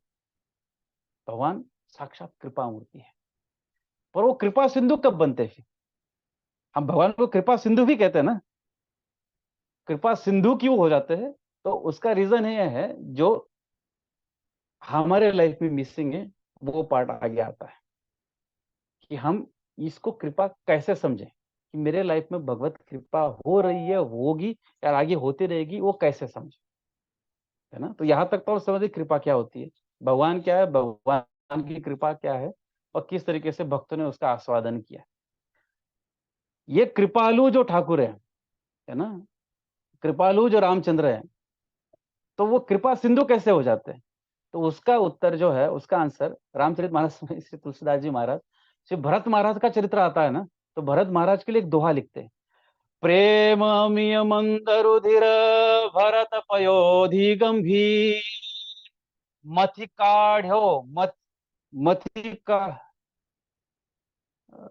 कैसा, प्रेम अमिय मंदरुधिर भरत पयोधि गंभीर मति प्रकटे सुर साधु हित कृपा सिंधु रघुवीर। प्रेम अमिय मंदरुधिर मतलब जो विरह का जो समुद्र है, उसमें जो मक्खन भरत रूपी है, उसको मथने के लिए उन्होंने विरह नाम का एक मंदराचल खड़ा किया, और उसको मथ के सुर साधु और संतों के, देवताओं के लिए, संतों के लिए, भक्तों के लिए प्रेम का समुद्र प्रकट कराने वाला जो मक्खन है, जिसका नाम भरत है, वो प्रकट कराने वाले है कृपा सिंधु रघुवीर। तब बने वो कृपा से कृपा सिंधु। जब भगवान अपने प्रेमी को किसी के जीवन में भेज देते हैं, तब वो कृपालु भगवान कृपा सिंधु हो जाता है। क्योंकि वो क्या था वो चौपाई, मेरे को याद नहीं आ रहा है वो, सब संतन मिली निर्णय कियो मति श्रुति पुराण इतिहास भजिबी किए दोही सुगिर कह हरिदास। कहते हैं कि सब संतों ने, एक बार की बात थी, नैमिषारण्य में बैठ के चर्चा चल रही थी कि बड़ा कौन है। तो किसी ने कहा कि जो धरती मैया है वही बड़ी है, तो उन्हें कहते हैं नहीं, समुद्र इससे बड़ा है। तो कई कहते हैं अगस्त से बड़े, क्योंकि उन्होंने उसको हटा के पी गए। बोलते अगस्त तक कैसे बढ़े, तो अगस्त तो तारा बन गए, तो उससे तो फिर सूर्य बढ़े, क्योंकि सूर्य तारा मंडल में बढ़े। तो उन्होंने तो किसी ने कहा कि नहीं, सूर्य कैसे बड़े होंगे, तो ठाकुर जी की आंख है, सूर्य और चंद्र, तो ठाकुर जी सबसे बड़े। तो निर्णय हो गया सबसे बड़े ठाकुर। तो किसी ने कहा कि शुद्ध गोस्वामी बैठे, इनसे भी पूछ लिया जाए। तो शुद्ध गोस्वामी कहते हैं ये सब ठीक है कि पृथ्वी से समुद्र बड़ा, समुद्र से अगस्त, अगस्त से सूर्य, सूर्य से भगवान बड़े, पर उस भगवान को कोई अपने हृदय में औटा ले तो वो बड़ा हो गया ना। तो भगवान को जो भक्त है, भगवान के प्राण प्यारे भक्त, तो भगवान को अपने हृदय में औटा लेते हैं उसके धाम के सहित। तो सबसे बड़े कौन हुए? भगवान के भक्त। तो कहते हैं सभी संतन मिली निर्णय कियो मथि श्रुति पुराण इतिहास। सबको मत के उन्होंने निर्णय किया। और भजने के लिए दो ही लोग हैं, दो ही तत्व है, कै हरि और कै हरिदास। हरि और हरिदास, ये दो ही तत्व है, इन्हीं का भजन हो सकता है। पर उसमें जो कृपालु है वो है हरिदास। जो हम बात कर रहे थे ना कि ब्रह्मांड भ्रमित कौन भाग्यवान जीवो, तो गुरु कृपा, कृष्ण कृपा से गुरु, और गुरु कृपा से कृष्ण मिलता है। गुरु जीवन में आते हैं कृष्ण की कृपा से। जिस दिन श्याम सुंदर अपने को प्रेम की प्राप्ति कराना चाहते हैं, अपने को तुरंत भगवत धाम में भेजना चाहते हैं, तो अपने प्राण प्यारे भक्त को भेजते, और जिस दिन ये कृपालु भगवान भेजते उस दिन उनको कृपा सिंधु कहा जाता। भगवान के भक्त का प्रादर्पण अपने जीवन में आने का रीजन ही है कि भगवान की कृपा होना शुरू हो। भगवान ने अपने ऊपर, भगवान ने अभी डिसाइड कर लिया कि इसका उद्धार करके रहेंगे हम। तो भगवान ने डिसाइड कर लिया। तो अपने पुष्टि मार्ग में परमानंद दास, राष्ट्र छाप कवि में बहुत सुंदर कवि हुए परमानंद दास, वो कहते हैं, जो जो ये पूरे डिस्कशन का सिद्धांत अपना ये है कि हमारे जीवन में भगवत कृपा हो रही है कैसे पता चले। तो कहते हैं आए मेरे नंद नंदन के प्यारे, आए मेरे नंद नंदन के प्यारे, माला तिलक मनोहर भाल त्रिभुवन के उजारे। तो कहते हैं कि अगर आपके जीवन में भगवान के प्यारे भक्त अनायास पहुंच जाए, तो समझ लो आप जो भी कार्य कर रहे थे वो भगवान ने एक्सेप्ट कर लिया है। जैसे आपके घर में जगन्नाथ देव है, अभी 2 महीने हुए जगन्नाथ देव आने के बाद, या तो राधा रानी श्याम सुंदर के सहित है, या तो जानकी जी मैया जो है श्री रामचंद्र भगवान के सहित, रुक्मणी जी विठोबा सहित, या तो श्री नरसिंह देव भगवान है माता लक्ष्मी के सहित। युगल सरकार है यहाँ पे, वो भी बात आगे बताऊंगा। तो 1 महीना हुआ है, आज मन में ऐसी व्याकुलता बोले कि यार ठाकुर को अभी कितने दिनों से वही दो ड्रेस पहना रही हो, आज कुछ नया पहना दिया जाए। तो उस दिन क्या हुआ, फिर मैंने ढूंढा, यहाँ ढूंढा, यूट्यूब देखा, वो देखा, 2-4 घंटे लगाए, टूटा फूटा इधर उधर खींचा उचा, थोड़ा सा फटा हुआ ड्रेस मैंने बना के सिल के उसको लगा दिया। उस दिन शाम को कॉल आया आपको किसी भक्त ने, ऐसे ही कॉल किया, आप नहीं जानते, तो क्या, अरे भैया मैं यहाँ पे गया था, आपका नाम बताया, ऐसा था, तो मैं यहाँ जा रहा था, तो मैं जगन्नाथपुरी से आया था, आपके लिए प्रसाद दे के जाता हूँ, तो उन्होंने आपका नाम बताया, तो आके घर पे प्रसाद ड्रॉप कर दिया। अब सोचिए कहाँ से प्रकट हो गया अचानक। ऐसे बहुत बार हमारे लाइफ में तो बहुत हुआ है, हमने भक्तों के लाइफ में बहुत देखा है। हमारा नियम है कि हम जो निर्माल्य जो होता है ना, जो राइस होता है जगन्नाथ का खाने का, वो खत्म होने के पहले दूसरा बैग आ जाता है, क्योंकि मतलब कहाँ से होता है ये, कृपा कहाँ से आती है भगवान। तो ये जब ऐसा होता है ना, तो समझ लीजिए जो सेवा आपने की है, भगवान चाहते कि आप समझे कि मेरी कृपा तुम्हारे लाइफ में आ रही है, तो भगवान फिर ऐसे भक्तों का सहारा लेके, जैसे एक फूल में सुगंध होती है, श्री माधवाचार्य भगवान का जब ये आता है ना, चरित्र आता है, उसमें दृष्टांत दिया जाता है। एक फूल होता है, फूल में सुगंध होती है, सुगंध सब तक पहुंचे उसके लिए हवा का होना, एयर का होना बहुत जरूरी है, क्योंकि एयर उसको कैरी करके सबको पहुंचाती है। फूल में बहुत सुगंध है, और पहुंचाता कौन है, हवा। तो भगवान, तो भगवान है, पर भगवान को सबके हृदय में पहुंचाने वाला भक्त है, इसलिए उसकी वैल्यू ज्यादा बढ़ जाती है। इसलिए भगवान को कृपा सिंधु कहा जाता है। और भक्त जो है उसकी कोई सीमा नहीं। एक भक्त वो है जिनका नाम है धनुर्दास। ब्रीफली बताऊंगा, फिर कहना तो बहुत सारा है, पर हो जाएगा बहुत टाइम लग जाएगा। तो भक्त कैसे होते हैं मैं आपको बताता हूँ। भगवान की तो कथा आपने सुन ली किस तरह कृपा कर। अब भक्त की सीमा देखिए। एक भक्त हुए जिनका नाम है धनुर्दास। ये हुए साउथ में जब रामानुजाचार्य थे ना, तब की बात है, श्री रामानुजाचार्य भगवान जब थे तब की बात है। तो धनुर्दास ऐसा व्यक्ति थे ना ये, उनकी बहुत सुंदर पत्नी थी, और पत्नी में इतने आसक्त कि, और ये रहते कहाँ पे थे, जो श्रीरंगम है ना, श्रीरंगम, श्री रंगनाथ रंगनाथ भगवान जहाँ पे साउथ में है ना, तो रंगाचार्य भगवान जहाँ पे है, तो वहां पे रहते थे। तो वहां में जो है एकदम पूरा माहौल ही वैसे, ब्रज में कैसा सब राधा राधा ही है, वैसे वहां पे श्री रंगनाथ भगवान ही भगवान है। श्री रंगनाथ जी भगवान की पालकी वगैरह जाती थी, तो जब धूप रहती ना, धूप में ऐसा छाता पकड़ते थे और उल्टे चलते थे पीछे, क्योंकि मैं उल्टा चलूं तो तुझे देखूं, जब देखूं तेरो ही मुख देखूं, ऐसी वाली बात थी उनकी। उसको छोड़ के और कुछ देखना नहीं। पत्नी में ऐसी आसक्ति कि उसका मुख देखना है, छाता पकड़ना है उसको, हम धूप में चलेंगे उल्टे पैर, एक सेकंड के लिए पत्नी को छोड़ते नहीं, इतने आसक्त। एक दिन की बात है, ब्रीफ एकदम शॉर्टली आपको बता रहा हूँ। तो एक दिन की बात है, श्री रंगनाथ जी का वो पालकी उत्सव चल रहा था, और श्री रामानुजाचार्य उस पालकी के साथ चल रहे थे, भगवान के उत्सव में सम्मिलित थे। उनने महाशय को देखा, पत्नी माता जी चल रही है, छाता दिया है, उल्टे पैर चल रहे हैं। उन्होंने देखा ये चल क्या रहा है, तो उन्होंने अपने शिष्य से पूछा, ये कौन महाभाव है भाई, ये चल क्या रहा है इनका, तो महानुभाव कौन है। तो उन्होंने कहा कि प्रभु जी ये ऐसा ही पागल बंदा है, और एकदम कार्मी है, जिस तरह से हम हीनता से देखते हैं ना जो लोग नॉनवेज खाने वाले हैं, ऐसे वैसे लोगों को, पर उनकी स्थिति है वो बात। तो वैसे ही इन्होंने कहा कि वो ऐसा ही है, उनका आचरण ठीक नहीं है, आप छोड़ो उनको। बोला अच्छा, उसको एक बार बुला के लाना मेरे पास।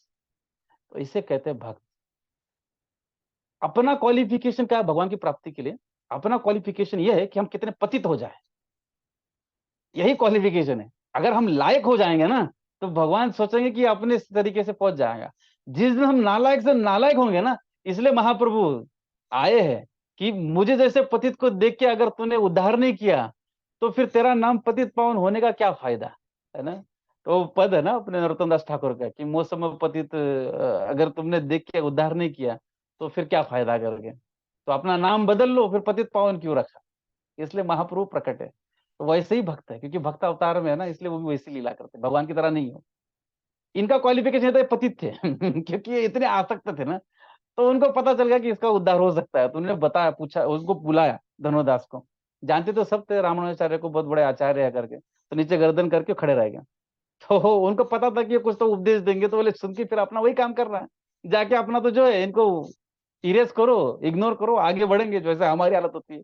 कथा सुनी, बहुत अच्छी थी, अच्छी लगी, इग्नोर, इरेज, दूसरे दिन नॉर्मल चल रहा है, चलने दो। बस धनुर्दास जी उसी भाव में गए थे अपने जैसे, पर चक्कर ये हो गया ना कि वो सामने वाला सिद्ध भक्त था तो उसमें उतनी क्षमता थी कि वो जंग लगे हुए लोहे को सोना बनाने वाली, वो उनके पास वो पारसमणि थी। तो उन्होंने पूछा कि तू ये जो करते हो तुम क्यों करते हैं? तो उन्होंने अपने अंदाज में उन्होंने कह दिया कि मेरी पत्नी इतनी सुंदर है ना, उसको देखे बिना मुझे रहा नहीं जाता। उन्होंने कहा कि मैं उससे बढ़िया चीज दिखाऊं तो? बोलते मैं उसको देख लूंगा। बोला अच्छा। तो खड़े रह गए रंगनाथ भगवान के सामने, पर्दा आया हुआ था। 3 दरवाजे में दर्शन होता है, तो पहले दरवाजे में भगवान का वक्षस्थल और मुखारविंद का दर्शन होता है। हाथ जोड़ के खड़े हो गए, हे प्रभु, अगर मैंने आपका थोड़ा भी भक्ति किया हो ना, तो आज इस पे कृपा कर देना। आपका वो कंदर्प दर्प दमन करने वाला जो स्वरूप है भगवान का, सुंदर सा कमनीय स्वरूप, उसके दर्शन इसको करा दो, इसको पता तो चलना सुंदरता है क्या। और जब भक्त प्रार्थना करता है तो ठाकुर जी उसकी औकात नहीं देखते। उसकी औकात यही है कि उसने भक्त का चरण पकड़ लिया है। तो उस दिन जब पर्दा खुला, पर्दा तो अभी खुला ही नहीं, हाँ रविंद्र अग्रवाल जी गाते थे ना, अभी तो आंख तो लगी नहीं ठाकुर से, अभी से इतना विरह हो रहा है। जिस दिन उस दिन पर्दा खुला और ठाकुर जी के वो भुज वाला मुरली मनोहर स्वरूप के उन्होंने दर्शन किए, धनुदास कायल हो गए, पागल हो गए, पागल, उस दिन मूर्छित होकर गिरे। उस दिन से उनको श्री रंगनाथ भगवान के सिवा और कुछ दिखे ही नहीं। और उनकी पत्नी इतनी बड़ी भक्ता हुई उसके बाद, वो दोनों भी ऐसी अद्भुत भक्ति करते थे। उनके चरण को लग के एक तालाब में पानी गिरा, तो उस पानी को पीने के कारण से पूरा गांव भक्त हो गया था। ऐसे अद्भुत भक्त थे धनुर्दास जी। ये है कृपा, इसे कहते हैं कृपा। जब तुम किसी लायकात में नहीं हो, तुम्हारी कोई औकात ही नहीं है, तुम कुछ कर ही नहीं सकते, ना साधन बन पा रहा है ना कुछ हो पा रहा है। नाथ मैं थारो जी थारो बड़ो कुटिल अरुखल कामी जो सो हूत। ऐसी स्थिति में लाके भगवान को अर्पण कर दे और भगवान को कहे ये देख मेरा बेटा इतना अच्छा ना, ये सब करता है, तुम्हारे लिए सब कुछ करेगा, तुम बस इस पर कृपा करो। जबरदस्ती कृपा। अति पापी जीव एक ऐसा था कि ज्ञानी था बहुत। आपको मैं और एक छोटी सी चीज बता देता हूँ, जिससे हमारे किशोरी जी की बात हो जाए, क्योंकि वो कृपा की मूर्ति है। ये सब जो हो रहा है उसी कारण से हो रहा है। एक दिन क्या हुआ कि एक ऐसा व्यक्ति था, ऐसा जीव था, बहुत अपने आप को हीन मान रहा था। तो किसी ने पूछा क्या हुआ? बोले मैं ऐसा ज्ञानी था, मैंने बहुत सारे शास्त्रार्थ के इतने लोगों को पराजित किया, पर मन इतना विह्वल है, तो मैंने सब शास्त्र पढ़ाई था, तो मुझे ये पता चल गया कि मेरा अभी कोई निस्तार नहीं हो सकता है, कुछ भी करे मैं नरक ही जाने वाला हूँ। तो उसने कहा किसी ने इतना कर लिया तो कभी वृंदावन में जाके रह ले, अभी सब कर ही ले तो वो भी कर ले। तो वृंदावन में गया, वहां पे रहने लगा। तो वृंदावन जो है ये साक्षात भगवान का ही भक्त का स्वरूप है। तो वृंदावन प्रकट में, जैसे गिरिराज जी हरिदास वर्य कहा जाता है, हरिदासों में श्रेष्ठ, वैसे वृंदावन भी एक मूर्तिमान व्यक्ति जैसे भक्त है वैसे होते हैं। तो उस दिन प्रकट हो गए, वो पूछे उसको, यार तू रोता क्यों रहता है? वृंदावन आया है, मस्त मस्ती में रहो, यहाँ पे देखो ठाकुर यहाँ के बड़े मस्ती में रहने वाले ठाकुर है, आगे बस मस्ती में रहते हो, रोता क्यों? तो उसने फिर वही, अब मैं ऐसा पापी, मैं ऐसा हीन, ऐसा ऐसा हूँ कि मैंने इतने पाप किए, मेरा तो कोई ठौर नहीं, मुझे ऐसा शास्त्र ही नहीं बनाओ जो मेरे को मेरे पातक मिटा सके, ऐसा कोई कर्म ही नहीं जो करूं, मैंने सब कर लिया पर मेरे पाप खत्म नहीं हो रहा है। तो उनने उनने कहा चाचा ठीक है, तो मैं तुम्हें एक बात कहता हूँ, बस ये करना। तो बोलते कुछ नहीं होने, अरे बोले कुछ नहीं हो रहा है ना, तो करके देख लेना, हो गया तो हो गया। तो उन्होंने कान में राधा मंत्र बोला, जिसमें राधा राधा राधा राधा, जैसे हम हरे कृष्णा कह दे उसको, तो हरे कृष्णा मंत्र, राधा राधा ही हरे कृष्णा क्या है। और उनको कहा कि मैं जिस दिन इशारा करूं ना, उस दिन इसको जोर से कहना है तो इसको कहते हैं निधि। वो ओपनली नहीं कहता, जिसका हम बीज मंत्र कहते हैं ना, वो अंदर रखने की बात है, बाहर प्रदर्शित करने की बात नहीं। एक दिन की बात हुई, श्याम सुंदर निकुंज लीला के लिए लाडली जी के पास पहुंचे। उस दिन लाडली जी ने उनको धुतकार दिया कि जाओ भागो यहाँ से, आना नहीं यहाँ पे, मान लीला चल रही है राधा रानी। और ललिता को बोल दिया इसको अंदर नहीं आने देना, और ललिता सखी से तो कांपते थे ठाकुर जी, तो गए नहीं आते। तो उन्हें पूछा अरे पर हुआ क्या, वो तो बताओ, सॉरी किस चीज के लिए बोलना है वो तो बोला जाए।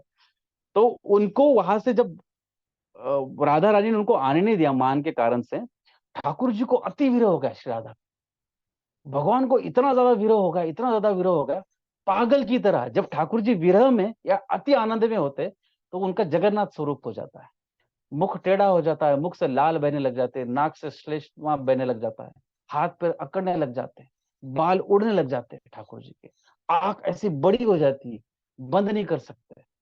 ठाकुर जी की ऐसी विवल स्थिति हो जाती है कि व्रज वहां के पत्थर पानी पानी होने लग जाते हैं और यमुना जी ऐसी सूख जाती है, कपड़े ऐसे स्थिर हो जाते हैं एकदम। तो वैसी स्थिति में वैसी राधा रानी की भी हो जाती है ठाकुर जी की विरह में। वैसी स्थिति में उनसे कहा, गला इतना रुद्ध हो चुका है कि सांस ली नहीं जा रही है ठाकुर जी से गले से। इन महाशय को इशारा किया वृंदावन जी ने, भक्त वृंदावन ने, उन्होंने शुरू किया हरे कृष्णा हरे कृष्णा।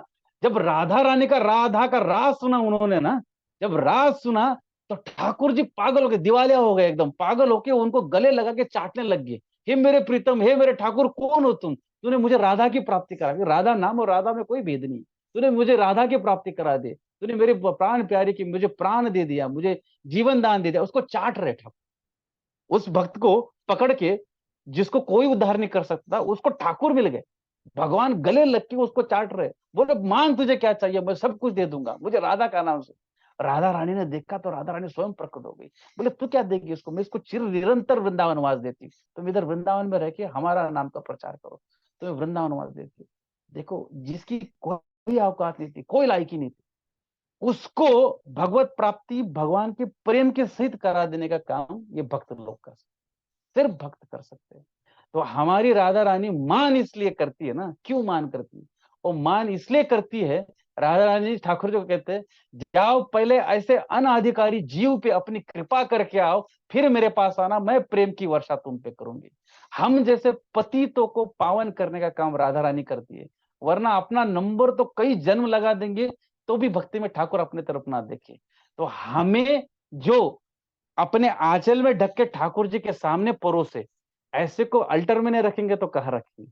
हमें वो अकेले श्याम सुंदर की कोई इच्छा नहीं देखने की, अगर वो श्री प्रिया जी के साथ नहीं है तो हमें उस युगल सरकार को देखने की इच्छा है, अकेले ठाकुर को हमें देखने की इच्छा नहीं। इसलिए हम चाहते हैं कि हमारे अल्टर पर युगल सरकार विराजे। इसलिए किशोरी जी का होना वहां पे जरूरी हो, जानकी मैया के साथ हो, श्री लक्ष्मी जी के साथ हो, या तो फिर रुक्मिणी जी के साथ हो, या श्री राधा के साथ, इनमें कोई भेद नहीं है। हमारे विनोद भक्ति विनोद ठाकुर जी महाराज कहते हैं ना, इसी बात को कहते हो, चंद्र रुक्मिणी शची रंबा, सब राधा अवतार सबे आम नायवानी, ऐसे वेदों की वाणी। तो राधा रानी मान इसलिए करती है कि अपने जैसे लोगों का उद्धार कर सके, और ठाकुर को वो मजबूर कर देती कि इसके ऊपर कृपा करे। इसलिए कहते हैं कि ठाकुर कृपा करते हैं, और हमारी श्यामा जी कृपा बरसाती है, इसलिए वो बरसाने वाली। तो यहीं पे हम जीवा को विराम करेंगे। बस यही बात है कि हर चीज को भगवत कृपा समझिए, और जहाँ पे भगवान के भक्तों का सत्संग हो, उनका दर्शन हो, उनका स्पर्श मिले, तो पूरी श्रद्धा के साथ उनके चरण कमल में दंडवत करके यही प्रार्थना करना जो अपने वृतासुर जी महाराज ने की थी कि न, क्या था वो, न नाक पृष्ठम न च पारमेष्टम न सार्वभौम न रसाधिपत्यम न को सिद्ध विरह कांक्ष, आपके सिवा हमें ठपे प्रभु और कुछ नहीं चाहिए, तो आप हमें कृपा कर भगवत भगवान को प्रदान करिए, उनका प्रेम रस प्रदान करिए, ये है कृपा। तो इसमें यही बात पता चलती है, भगवान के भक्त की जैसी कृपा कोई नहीं कर सकते। इसलिए हमारा ये जीवन सार्थक है कि हम चैतन्य महाप्रभु की ये पूरे जो मूवमेंट में आए हैं ना, इसका ये अपना सौभाग्य है, क्योंकि वो भगवान का भक्त रूप का अवतार है, जो राधा रानी है बाहर से राधा रानी है, और उससे भी कृपा करने वाले श्री नित्यानंद प्रभु पधारे, कि जहां जहां चैतन्य महाप्रभु ने कृपा नहीं की है, वहां कृपा करने के लिए श्री नित्यानंद प्रभु पधारे। तो आप सब भक्तों की जय हो। हमने कुछ ऐसा कह दिया और जो नहीं कहना चाहिए तो क्षमा करिएगा, इतनी अकल है नहीं, बस मन की बात कहनी थी। तो मैं कोई कथा वगैरह नहीं कहता हूँ, तो इसलिए क्षमा करिएगा अगर समझने में, क्योंकि नॉलेज और लैंग्वेज का थोड़ा सा डिफरेंस हो जाता है, तो आप क्षमा करिएगा।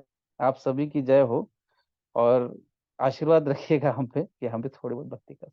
हरे कृष्ण। वैष्णव ठाकुर की जय। जय जय जय, हरे कृष्ण प्रभु। Thank you so much. जैसे दंड कि इतनी प्रणाम। सारी आपने ऐसा लगा कि जैसे साक्षात हम बैठ के सभी देख रहे हैं, जैसे मूवी देख रहे हैं ना, वैसे हो गए।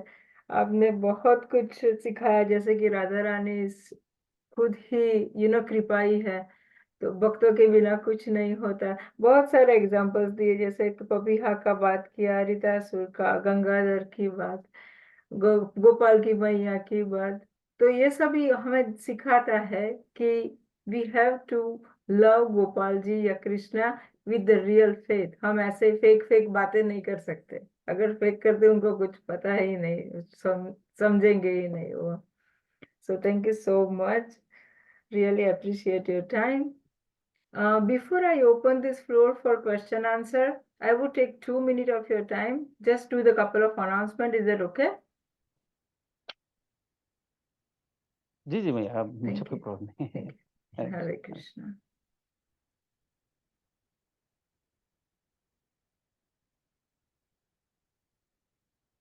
Let me share my screen.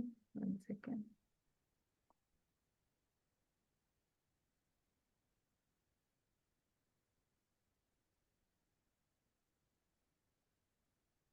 Okay, so we have a couple of programs in the ISKCON of Bergen County. So this is the website. I'm going to post it in the chat so you can copy that. So we have so many programs going on, like today, Swarna Gauranga Prabhu, we hear him. Sunday, we have the ISKCON Sunday program, where we are going to see, Prabhuji said very nicely about the Sri Ram Bhagwan. So we are going to have the special program for the opening the temple. So it's going to start from 4:30. I'm going to share here in Facebook. So this is the celebrating historic Ram Mandir Ayodhya. So this is the program highlight. Please join us. It is at the 643 Forest Avenue in Paramas. We have other program like, Bhakti Vriksha. Every Friday we conduct the house program. So if you would like to join, you can join from here, or you can reach out to any of us. So we can, include you in the program. Every day we are reading the Bhagavad Gita for 15 minutes, that is 12 to 12:15. So please feel free to join on the same Zoom link. Every day morning we are conducting the japa meditation. So it's from 6 a.m. to 8 a.m. Everybody we gather together and chant. So please take advantage of that. And also, if you would like to get more information about the ISKCON Bergen County, here we have calendar. You can please visit that. So this is the website. I'm going to post it on the chat. Hare Krishna. Thank you so much. Now I'll open the floor for the question answer. If anybody have questions or concern or comment, please feel free to unmute yourself and ask. If you want, you can put it in the chat box. I'll take your question for the Prabhuji. So thank you so very much. Anybody have any question?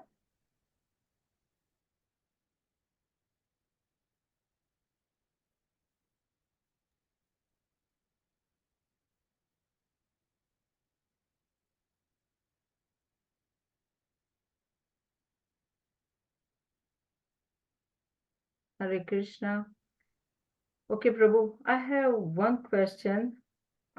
So ultimately तो जी जी। पता है कि भक्त ही बड़े हैं, पर फिर भी sometime we are not able to go through the भक्त। हम सीधे ही ठाकुर जी को अप्रोच करते हैं कि प्लीज ठाकुर जी ये कर दो, वो कर दो, मुझे भक्ति दे दो, मुझे ये कर दो। तो is that the right thing? हम डायरेक्ट कृष्ण भगवान को अप्रोच कर सकते हैं कि हमें भक्त थ्रू ही जाना है? तो इसमें कैसे होता है भैया, हमारे गुरु महाराज इस बात को बहुत एग्जाम्पल देके समझाते हैं। तो वो कहते हैं कि जैसे कुछ कोई बेटा है और पिताजी की उसको कुछ जरूरत है, तो पिताजी की जेब में से निकाल लेते हैं, तो चोरी नहीं करते हैं। और उसको जरूरत है तो मैया बाबा को कहता है। तो हमें अगर किसी चीज की आस है ना, तो हमें भगवान से ही मांगनी चाहिए।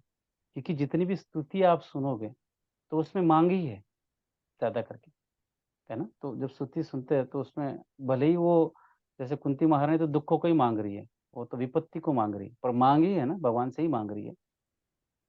और वो मांग भी इसलिए क्योंकि वो प्रेम की एक स्थिति जब होती है, जिस तरह से हम प्रेम की 8 अलग अलग स्थितियां होती है प्रेम की। तो प्रेम है, राग है, भाव है, वैसे अलग अलग है, स्नेह है। तो उसमें इन स्थितियों में क्या होता है कि एक अधिकार दिखाने की बात होती है। तो एक एक स्थिति के बाद एक आप अधिकार दिखाएंगे ठाकुर जी के ऊपर। तो ठाकुर जी से ही मांग होती है।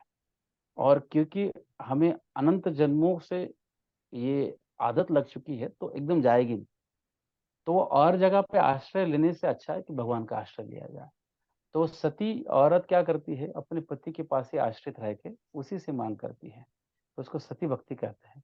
तो वैसा ही करना चाहिए, जिसमें भगवान से ही इच्छा रखनी चाहिए, और धीरे धीरे संसार से इच्छा हटा के भगवान की प्राप्ति में जो हो सकता है उसको, है ना। तो अनुकूल से वर्जनम क्या है, प्रतिकूल से वर्जनम, अनुकूल से संकल्पम वाला है ना। तो भगवान को जो अनुकूल है उसका संकल्प किया जाए, और भगवान को जो प्रतिकूल है उसका वर्जन किया जाए।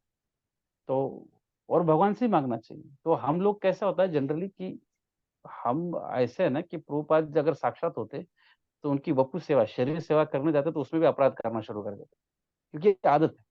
कुछ समय बाद हम उनको भगवान दूर है तो समझते हैं, गुरु महाराज की नित्य सेवा करने लग जाए तो उनको इंसान समझने लग जाता है। इसलिए फिर बेस्ट वे क्या हो सकता है, भगवत सेवा का, भागवत सेवा का। क्योंकि इसमें वो है ना कि हम भगवान से चाहे कि हमें भक्तों का संग दे, पर हमें कैसे पता कि ये भक्त अच्छा या बुरा है। बाद में पता चलता है कि हम ही अपराध करना शुरू कर दिया उसका, उसको ही मेजरमेंट करना शुरू कर दिया। इसलिए कहते हैं कि जनरली जो प्रभुपाद जो किताबें लिखी हुई हैं, भक्तों के चरित्र भागवतम आदि है, वो भी nothing, not different that associating with devotees. Prabhupad ji के ग्रंथ पढ़ना, प्रभुपाद जी का ही एसोसिएशन करना। जैसे प्रभुपाद जी जब लिखते थे नारद जी के बारे में, तो नारद जी प्रकट होकर उनको बताते थे, और वो पास टाइम उन्होंने नारद जी के मुखारविंद से सुने हुए भागवतम में लिखे हुए। तो श्रीमद भागवतम जो प्रभुपाद जी का है, ये प्रभुपाद जी का लिखा हुआ है नहीं, वो आचार्यों ने बता के प्रभुपाद जी ने राइट किया, स्क्रिप्ट किया हुआ है, या तो उन्होंने फिर डिपिक्ट किया है बस। तो इसलिए जब उसको पढ़ते हैं तो उनका एसोसिएशन हो रहा है, उससे मति शुद्ध होती है। तो वो बात जो है ना कि प्रतिकूल से वर्जनम, अनुकूल से संकल्पम, तो वो बात धीरे धीरे आने लगती है। तो भगवान से मांग होती है, पर मांगे बदलने लगती है। संसार से उठते उठते उठते उठते धीरे धीरे भगवान को प्राप्त करने की इच्छा से मांग होती है। तो हर संत, हर पद में आप सुनो, नरोत्तम बड़ो दुखी निताय मोरे कोरो सुखी, मांगिए, मैं बहुत दुखी है नित्यानंद प्रभु, आप तो कृपा करो, आओ। मांग ही है, बस मांग बदल जाती है धीरे धीरे, वो भगवान को प्राप्ति की तरफ हो जाती है, विरह उसमें भर जाता है। तो बृहस्पति जी की मांग में भी वही था, वो वही मांग रहे थे, बस अब नहीं रहा जा रहा है प्रभु, अब विरह नहीं सहा जाता, अब बुला लो मुझे। मांग ही है उसमें भी। बस वही है कि धीरे धीरे, हमें पहले पता नहीं, तो पहले हमें मेंटली थोड़ा, प्रैक्टिकली थोड़ा हमें प्रिपेयर करना पड़ेगा।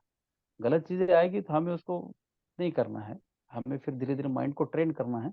तो करते करते अभ्यास न कौनते, धीरे धीरे इसको जब अभ्यास करेंगे, प्रैक्टिस करेंगे, तो धीरे धीरे फिर उसमें से निकल के, संसार से निकल के हो ही गया अपना प्रीटी मच। पहले जो था अब था, संसार से तो काफी दूर हो चुका है, भगवान के लिए ही होता है। तो पर ये आग बढ़ती रहे, तो धीरे धीरे भक्ति में 8-10 साल बाद ये ठंडा ठंडा होने लग जाता है। भगवत प्राप्ति का जो पहले बुखार आया था ना, वो उतर गया अभी, और बढ़ना चाहिए, विरह का ताप बढ़ना चाहिए, कम नहीं होना चाहिए। तो उसको आग बढ़ाते रहने का, थोड़ा सा हवा देते रहने, और भगवान को, भगवान से, भगवान के लिए, भगवान को प्राप्त करने की चीज, इच्छा प्राप्त वो आनी चाहिए, उसमें अपना काम हो। मांगना चाहिए, अपने सब कुछ वही है, माता पिता भैया बंधु सखा, पत्नी पति, जो भी कुछ वही है, तो उनसे नहीं मांगे किससे मांगेंगे, बिल्कुल मांगना थैंक यू। हरे कृष्णा। चाहिए। All right. Anybody have any question or concern or comment?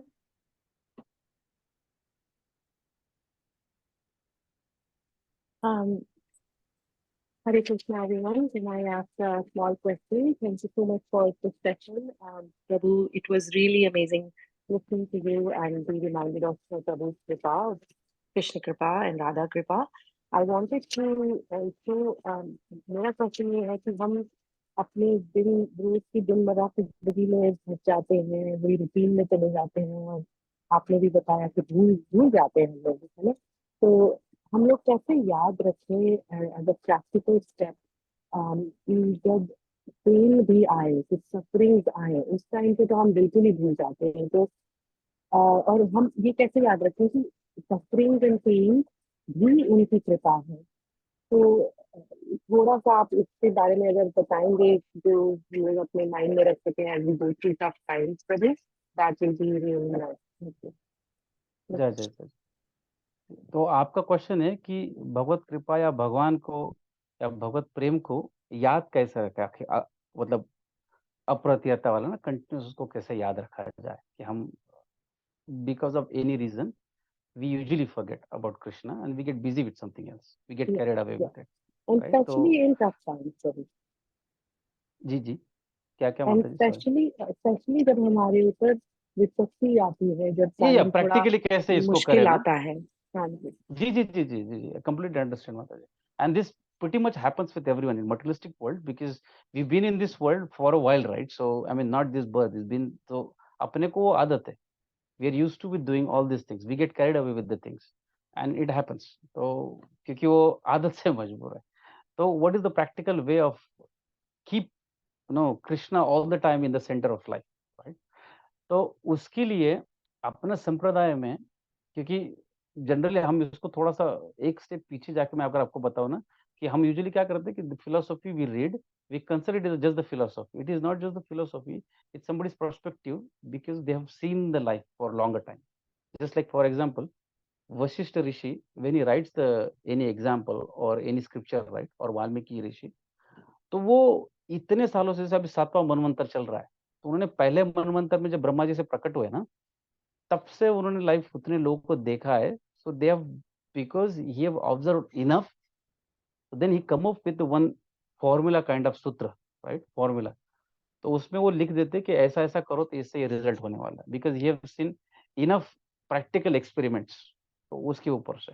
तो अपना संप्रदाय इसमें क्या कहता है कि प्रैक्टिकल वे, कि जिससे कृष्ण हमेशा सेंटर में कैसे रहे, तो उसके लिए एक सिद्धांत बताते हैं जो हमने बहुत बार सुना है, हम सब ने करोड़ों बार सुना है, जिसको कहते हैं संबंध अभिधेय प्रयोजन।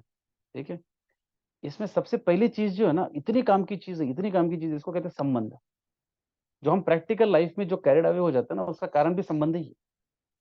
संबंध उसे कहते हैं, संबंध उसे कहते हैं, जैसे आप जब बैचलर थे, आपका शादी नहीं हुआ था, और जब शादी हुआ, दोनों में डिफरेंस कोई विधि का नहीं है, दोनों में डिफरेंस मान्यता का। मतलब आपने कंसिडर कर लिया प्रभु जी को आपका हस्बैंड या जो भी है, या तो जब पुत्र हुआ उसका उसको कंसिडर कर लिया कि मेरा बेटा है। ये जो माने, ये संबंध बना ना, और संबंध के कारण से क्या होगा कि आज सुबह जब उठते हम, उसको बाजू में सोते हम डर नहीं जाते, अरे ये कौन सोया बाजू में। इतना प्रभाव है उस संबंध का ना। और अभी कंटिन्यूस आप उठो जागो सो खाओ पियो जो भी काम कर रहे, उसमें कंटिन्यूस थिंकिंग उस संबंध के कारण से चल रहा है ना, तो कंटिन्यूस चल रहा है। तो ये संबंध बहुत काम की चीज है। जिस दिन श्री कृष्ण के साथ अपना संबंध बन जाएगा, तब आपको याद नहीं करना पड़ेगा। आप जब ग्रोसरी करने जाओगे ना, तो आपने 2 चीज उठाई, तीसरी चीज आपका आपका नजर गया कि वहां पे पॉप्सिकल दिख रही। हमारे गोपाल को शायद पॉप्सिकल अच्छा लगेगा, अभी समर आ रहा है तो बच्चों को थोड़ा अच्छा लगता है, चलो थोड़ा पॉप्सिकल ले जाए। हमें तो शुगर है पर क्या करें, कोई नहीं गोपाल खाएगा। तो इसमें क्या हो रहा है कि आप भले उसको मटेरियलिस्टिक वे से देख रहे हो, बट संबंध ठाकुर के साथ है ना, ठाकुर तो दिव्य है, इसलिए संबंध दिव्य हो जाए। जिस दिन संबंध बन जाएगा आपका भगवान के साथ, ये प्रिंसिपल इतना जोरदार है, इतना जोरदार है, जिस दिन श्री कृष्ण के साथ संबंध बन जाएगा, वो जबरदस्ती आपके लाइफ में घुस जाएगा, आप निकालना चाहो तो नहीं निकलेगा। वो और ऐसा ठाकुर है ना, वो जाएगा सीधा और अंदर जाके टेढ़ा हो जाएगा, वो निकलेगा नहीं। और हृदय में अटक जाता है वो। तो गोपियां इसी को दोहराती है, गोपियां इसी बात को कहते हैं कि श्री कृष्ण के साथ संबंध होगा, हम पागल हो गए। वो तो नारद जी से पूछते कि हमें ऐसा मंत्र बताओ कि इसको हृदय से निकाले। संबंध से होगा। हम प्रैक्टिकल लाइफ में वो कर रहे हैं, हम जिस चीज में कैरिड अवे हो रहे हैं ना, जैसे फॉर एग्जांपल मेरा भाई का साला इंडिया में, उसका कुछ तो प्रॉब्लम हो गया, फॉर एग्जांपल उसने कहीं इन्वेस्ट किया, उसको लॉस हो गया।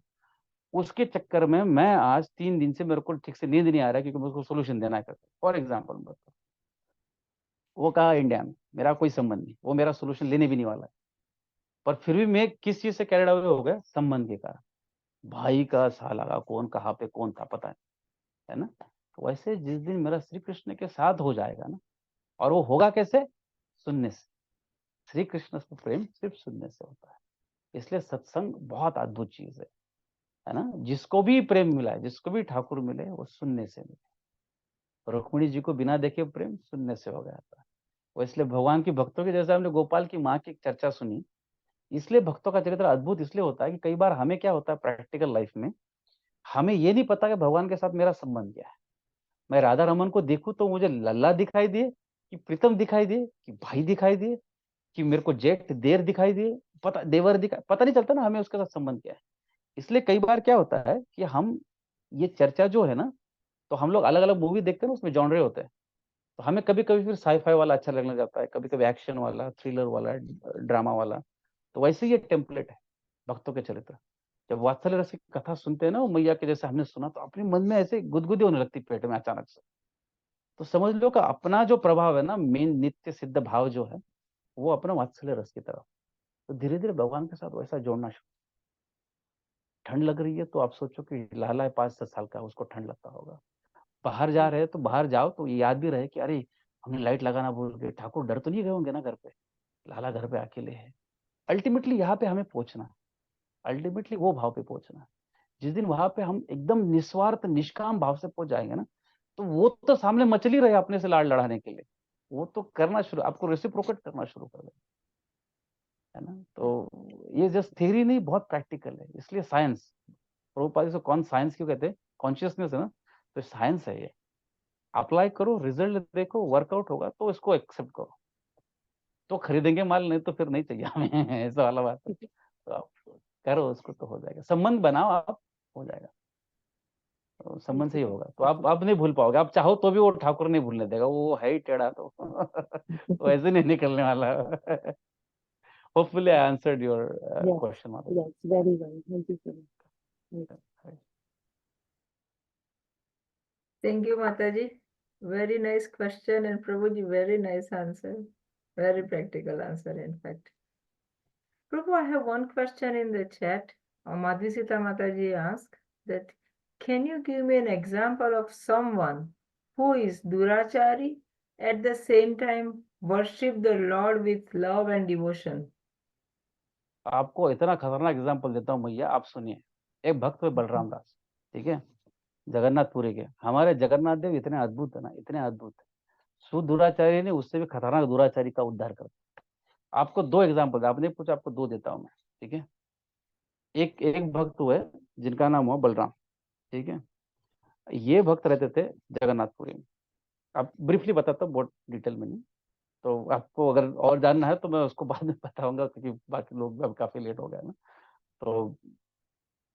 तो क्या हुआ एक बार कि बहुत अच्छे गायक कवि थे, कवि कविता लिखते थे, गाते थे बहुत सुंदर। तो राजा के दरबार में जगन्नाथपुरी में नाचने वाली एक थी, तो ये गाते थे, वो नाचती थी।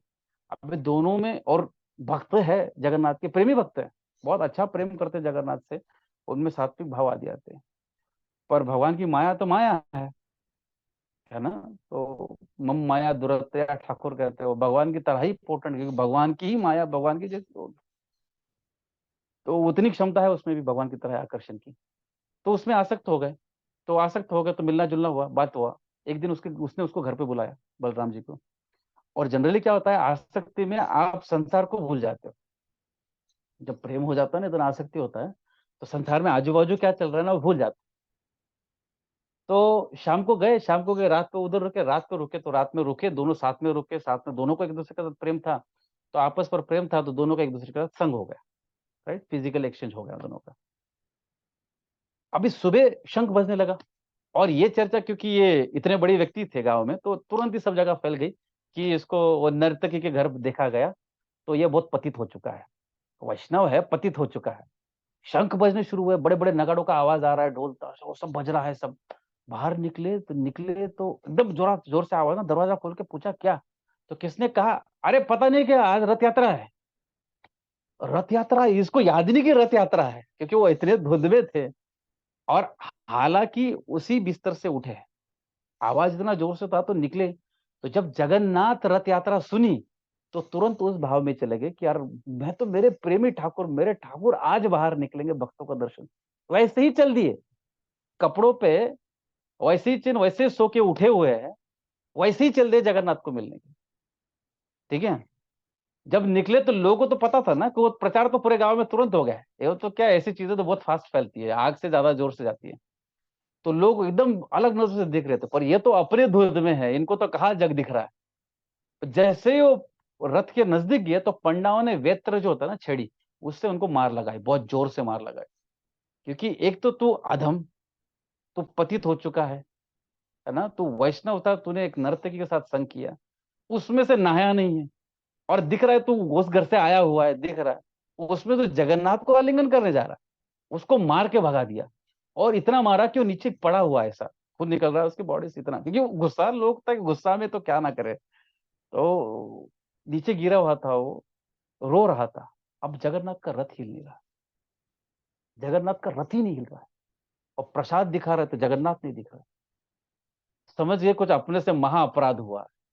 तो जो महान पुजारी, जो मेन पुजारी रहते, उनको बुलाया गया, उन्होंने जगन्नाथ को बहुत अनोने विनय किया, तो जगन्नाथ ने उनको स्मृति भाव में उनको अंदर से बताया कि मेरा जो भक्त है ना, वाह बलदेव, जब तक वो आलिंगन नहीं करेगा मैं यहां से हिलूंगा नहीं। अभी जगन्नाथ ने आगे आदेश कर दिया तो क्या करेंगे, उसको उठा के, उसी स्थिति में उठा के जगन्नाथ के गले लगाए, भगवान ने उसको आलिंगन किया। यह है भगवान का प्रेम। अभी इससे ज्यादा दुराचारी कौन हो सकता है, जिसको हम अपवित्र से अपवित्र मानते, ऐसी स्थिति में भगवान आलिंगन कर ले तो क्या समझेंगे आप। आपको और एक चरित्र सुनाते हैं। बारमुखी जी, श्री भक्त नामावली में बारमुखी जी का नाम आता है। बारमुखी नाम की एक वेश्या थी, ये रामानुजाचार्य भगवान थे ना, तब की बात है। जो ये मैं बताने वाला था इनका चरित्र ब्रीफली, जहाँ पे भक्तों का चर्चा आता है ना, कि भक्त कैसे कृपा सिंधु होते हैं करके, उसमें, और सत्संग की महिमा। तो एक दिन वैश्या थी, उसका नाम ही बारमुखी था, क्योंकि वैश्या थी इसलिए उसका नाम रख दिया गया था। और जन्म से ही वैश्या थी, उसकी मैया वैश्या थी, उसकी मैया वैश्या थी, वैसी ही थी, परंपरा से वैश्या थी। और उसको वो ऐसा नहीं कि उसको हीन भाव से दिखते भी नहीं, तो उसको अच्छा भी लगता था वो जो बिजनेस था उसका। एक दिन क्या हुआ, ये रामानुजाचार्य भगवान जो है ना, वो परिक्रमा करते करते, हरिनाम करते करते जाते थे। तो अचानक हरिनाम सुनाई दिया उसको, सुनाई दिया। उस दिन क्या था पता नहीं, पर उस दिन उसके पास कोई ग्राहक था नहीं। तो उसका मन अपने आप ही अट्रैक्ट हो गया, अट्रैक्ट हो गया, तो चलती चलती गई जहाँ पे कीर्तन हो रहा है। इतना सुंदर कीर्तन, उसके बाद कथा हो गई, और उसने सुना कि भगवान सबको अंगीकार करते हैं, भगवान ही एकमात्र पति है अपने, और भगवान को हमें समर्पित करना चाहिए। तो उसने सोचा कि मैं उस, क्योंकि वो जिसने कहा वो वाणी इतनी पवित्र थी, तो इसके मन को लग गई वो बात, और उसने उसी दिन तय कर लिया, उनके चरणों में गिर गए दूसरे दिन सुबह सुबह। उसको दिन भर उसने सोचा, रात में विरह हुआ भगवान का, दूसरे दिन रामाचार्य भगवान के चरणों में गिर गए, और उन्होंने प्रार्थना की कि मैं ऐसी ऐसी हूँ, इस स्थिति में हूँ, पर मैं भगवान को पाना चाहती हूँ, आप मुझे रास्ता दिखाओ। और किसी को अगर भगवान को डायरेक्ट पाना हो तो नहीं हो सकता, और भक्त हाथ पकड़ के जबरन ठाकुर जी के नजदीक लेके जाता है। तो उन्होंने कहा, जो तूने धन कमाया है वो गलत मार्ग से कमाया, उसको सबको बेच के भगवान को अर्पित कर दे, श्री रंगनाथ जी भगवान को, भगवान तुम्हें अंगीकार करेंगे। तो उसने वही किया, सब कुछ बेच बाच के उसका एक बहुत सुंदर मुकुट बनाया, सब कुछ, कुछ भी नहीं छोड़ा उसने। एकमात्र साड़ी उसकी जो पहनी थी उतनी छोड़ी, इसको कहते हैं समर्पण। तो उसने सब कुछ छोड़ के उसका वो मुकुट बनाया, लेके जा रही थी। जाते एक दिन बचा था, दूसरे दिन रंगनाथ जी के दरबार में पहुंचने वाली थी, उस दिन उसको प्रॉब्लम आ गया, पीरियड चालू हो गया उसको। अब पता नहीं करे क्या, क्योंकि एक तो पहले ही वैसा, उसमें से वो धन से मुकुट बनाया। अब ऐसी स्थिति में, और रजो धर्म में कैसे उस तीर्थ में जाए, कैसे, उसको बड़ा चक्कर हो गया। अब वो 5 दिन जा ही नहीं सकते उस गांव में। तो लकीली क्या हुआ कि रामानुजर भगवान वहां से जा रहे थे, तो उसने पूछा कि प्रभु मैंने तो ये सब कुछ किया, पर अभी ऐसी स्थिति में क्या करूं। बोले अब भगवान को प्रार्थना कर, भगवान ने अंगीकार करने की कोशिश की तो कुछ भी हो सकता है। तो उसने पूरे मन से वहां जहां थी ना, वहां से उसने भगवान को प्रार्थना की, रघुनाथ जी भगवान, और कहा कि प्रभु मैं आपको मेरे पूरे श्रद्धा के साथ इसको समर्पण करना चाहती हूँ, आप इसका स्वीकार करें। श्री रघुनाथ जी भगवान ने अपने भक्त के जो पंडा थे, मेन मुखिया, उनके सपने में आके कहा, ऐसी ऐसी स्त्री, इसका नाम बारमुखी है, ऐसी स्थली पे उसको बुला के ला, और मैं उसके हाथ से ही मुकुट पहनूंगा। तीसरा दिन था वो माता जी का। ठाकुर जी ने उसको बुलाया अपने दरबार में, उसने हाथ किया, शर्मा रही थी, टिक पर नहीं हुआ उसका, शर्म के कारण से कि मैं क्या करूं, पर भगवत आज्ञा है। तो रंगनाथ जी भगवान ने झुक के मुकुट अपना पहना लिया, ऐसे झुक के मुकुट पहन लिया। अब इससे ज्यादा कृपा क्या समझ सकते, आप बताओ और क्या दुराचार देखना चाहते हो आप? इससे और कृपा क्या हो सकती है? ठाकुर जी का ऐसा कौन सा प्रेम का गुण देखना चाहते हैं? हम भगवान के स्वभाव को जानते नहीं, भगवान ये सब चीजों को नहीं मानते। वो सिर्फ प्रेम को मानते हैं। और क्या दुराचार देखेंगे ऐसी स्थिति। इससे खतरनाक एग्जाम्पल मैंने पढ़ी ही नहीं है एक्चुअली, मैं सच में बोलता हूँ। मैंने बहुत सारे कृपा के एग्जाम्पल लेके ये मैंने हद देखी है भगवान की कृपा। जिस दिन जगन्नाथ जी की ये कृपा देखी ना मैंने, उस दिन से जगन्नाथ जी के कायल हो गए हम, एकदम पागल हो गए जगन्नाथ के लिए। ऐसे भगवान तो ऐसे ठाकुर कहा देखते हैं। इसलिए नमो महावदन्याय, ये महाप्रभु है ये। Hope I answered your question mother. Sorry थोड़ा लंबा बोल दिया, पर कुछ चीजें क्या करें कंट्रोल में नहीं रहती, क्षमा कीजिए। हरे Hare Krishna. Krishna. Thank you, Prabhu. No, Madhusita Mataji, Prabhu answered your question, or you have follow-up question? Yeah, no, she said, yeah, it's good. जय जय। Thank you. Now, if anyone have any question, it's last chance to ask the question. Otherwise, we'll wind up today's call.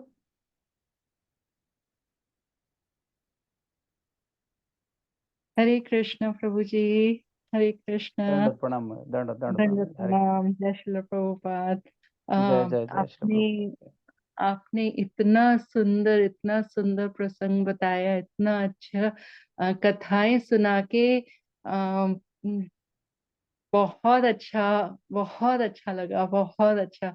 बहुत बहुत धन्यवाद प्रभु जी। मुझे कोई question नहीं है, but आपका धन्यवाद करना चाहती हूँ कि इतनी सुंदर कथाएं सुना के पूरा टॉपिक का बताया आपने। बहुत बहुत धन्यवाद।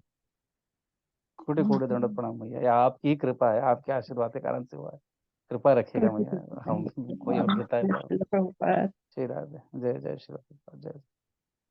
हरे Krishna. Hare Krishna. Thank you, Jaya Draupadi Mataji.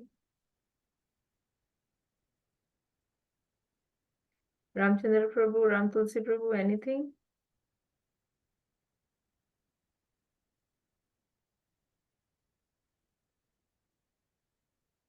All right. So I would like to thank you, Ramchandra Prabhu and Ram Tulsi Prabhu, for giving me this opportunity. It is my fortune that, I can hear the whole katha very carefully, because as a host, you have to keep your video on and listen. So thank you so much. जय जय। Swarnakuram वैष्णव Thakur Prabhu, जय हो, thank you आपकी कृपा है। so जय दंड प्रणाम। आप सभी Dandavat भक्तों की Prabhu. जय हो, और आप सभी भक्तों के चरण कमलों में पुनः पुनः कोटि कोटि दंडवत प्रणाम, जिन्होंने मुझे अपनी वाणी को पवित्र करने का मौका दिया और ठाकुर जी की थोड़ी बहुत चर्चा करने का मौका दिया। पुनः पुनः दंडवत प्रणाम। हरे कृष्ण। हरे Krishna. Hare Vaishnav Krishna. Thakur. Thank you. Vancha kalpatarubhyascha kripa सर्वभ्यश्च कृपा sindhuvaiva cha patitanam pavanebhyo vaishnavebhyo namo namah. नमो नमः। Hare Krishna. हरे कृष्ण।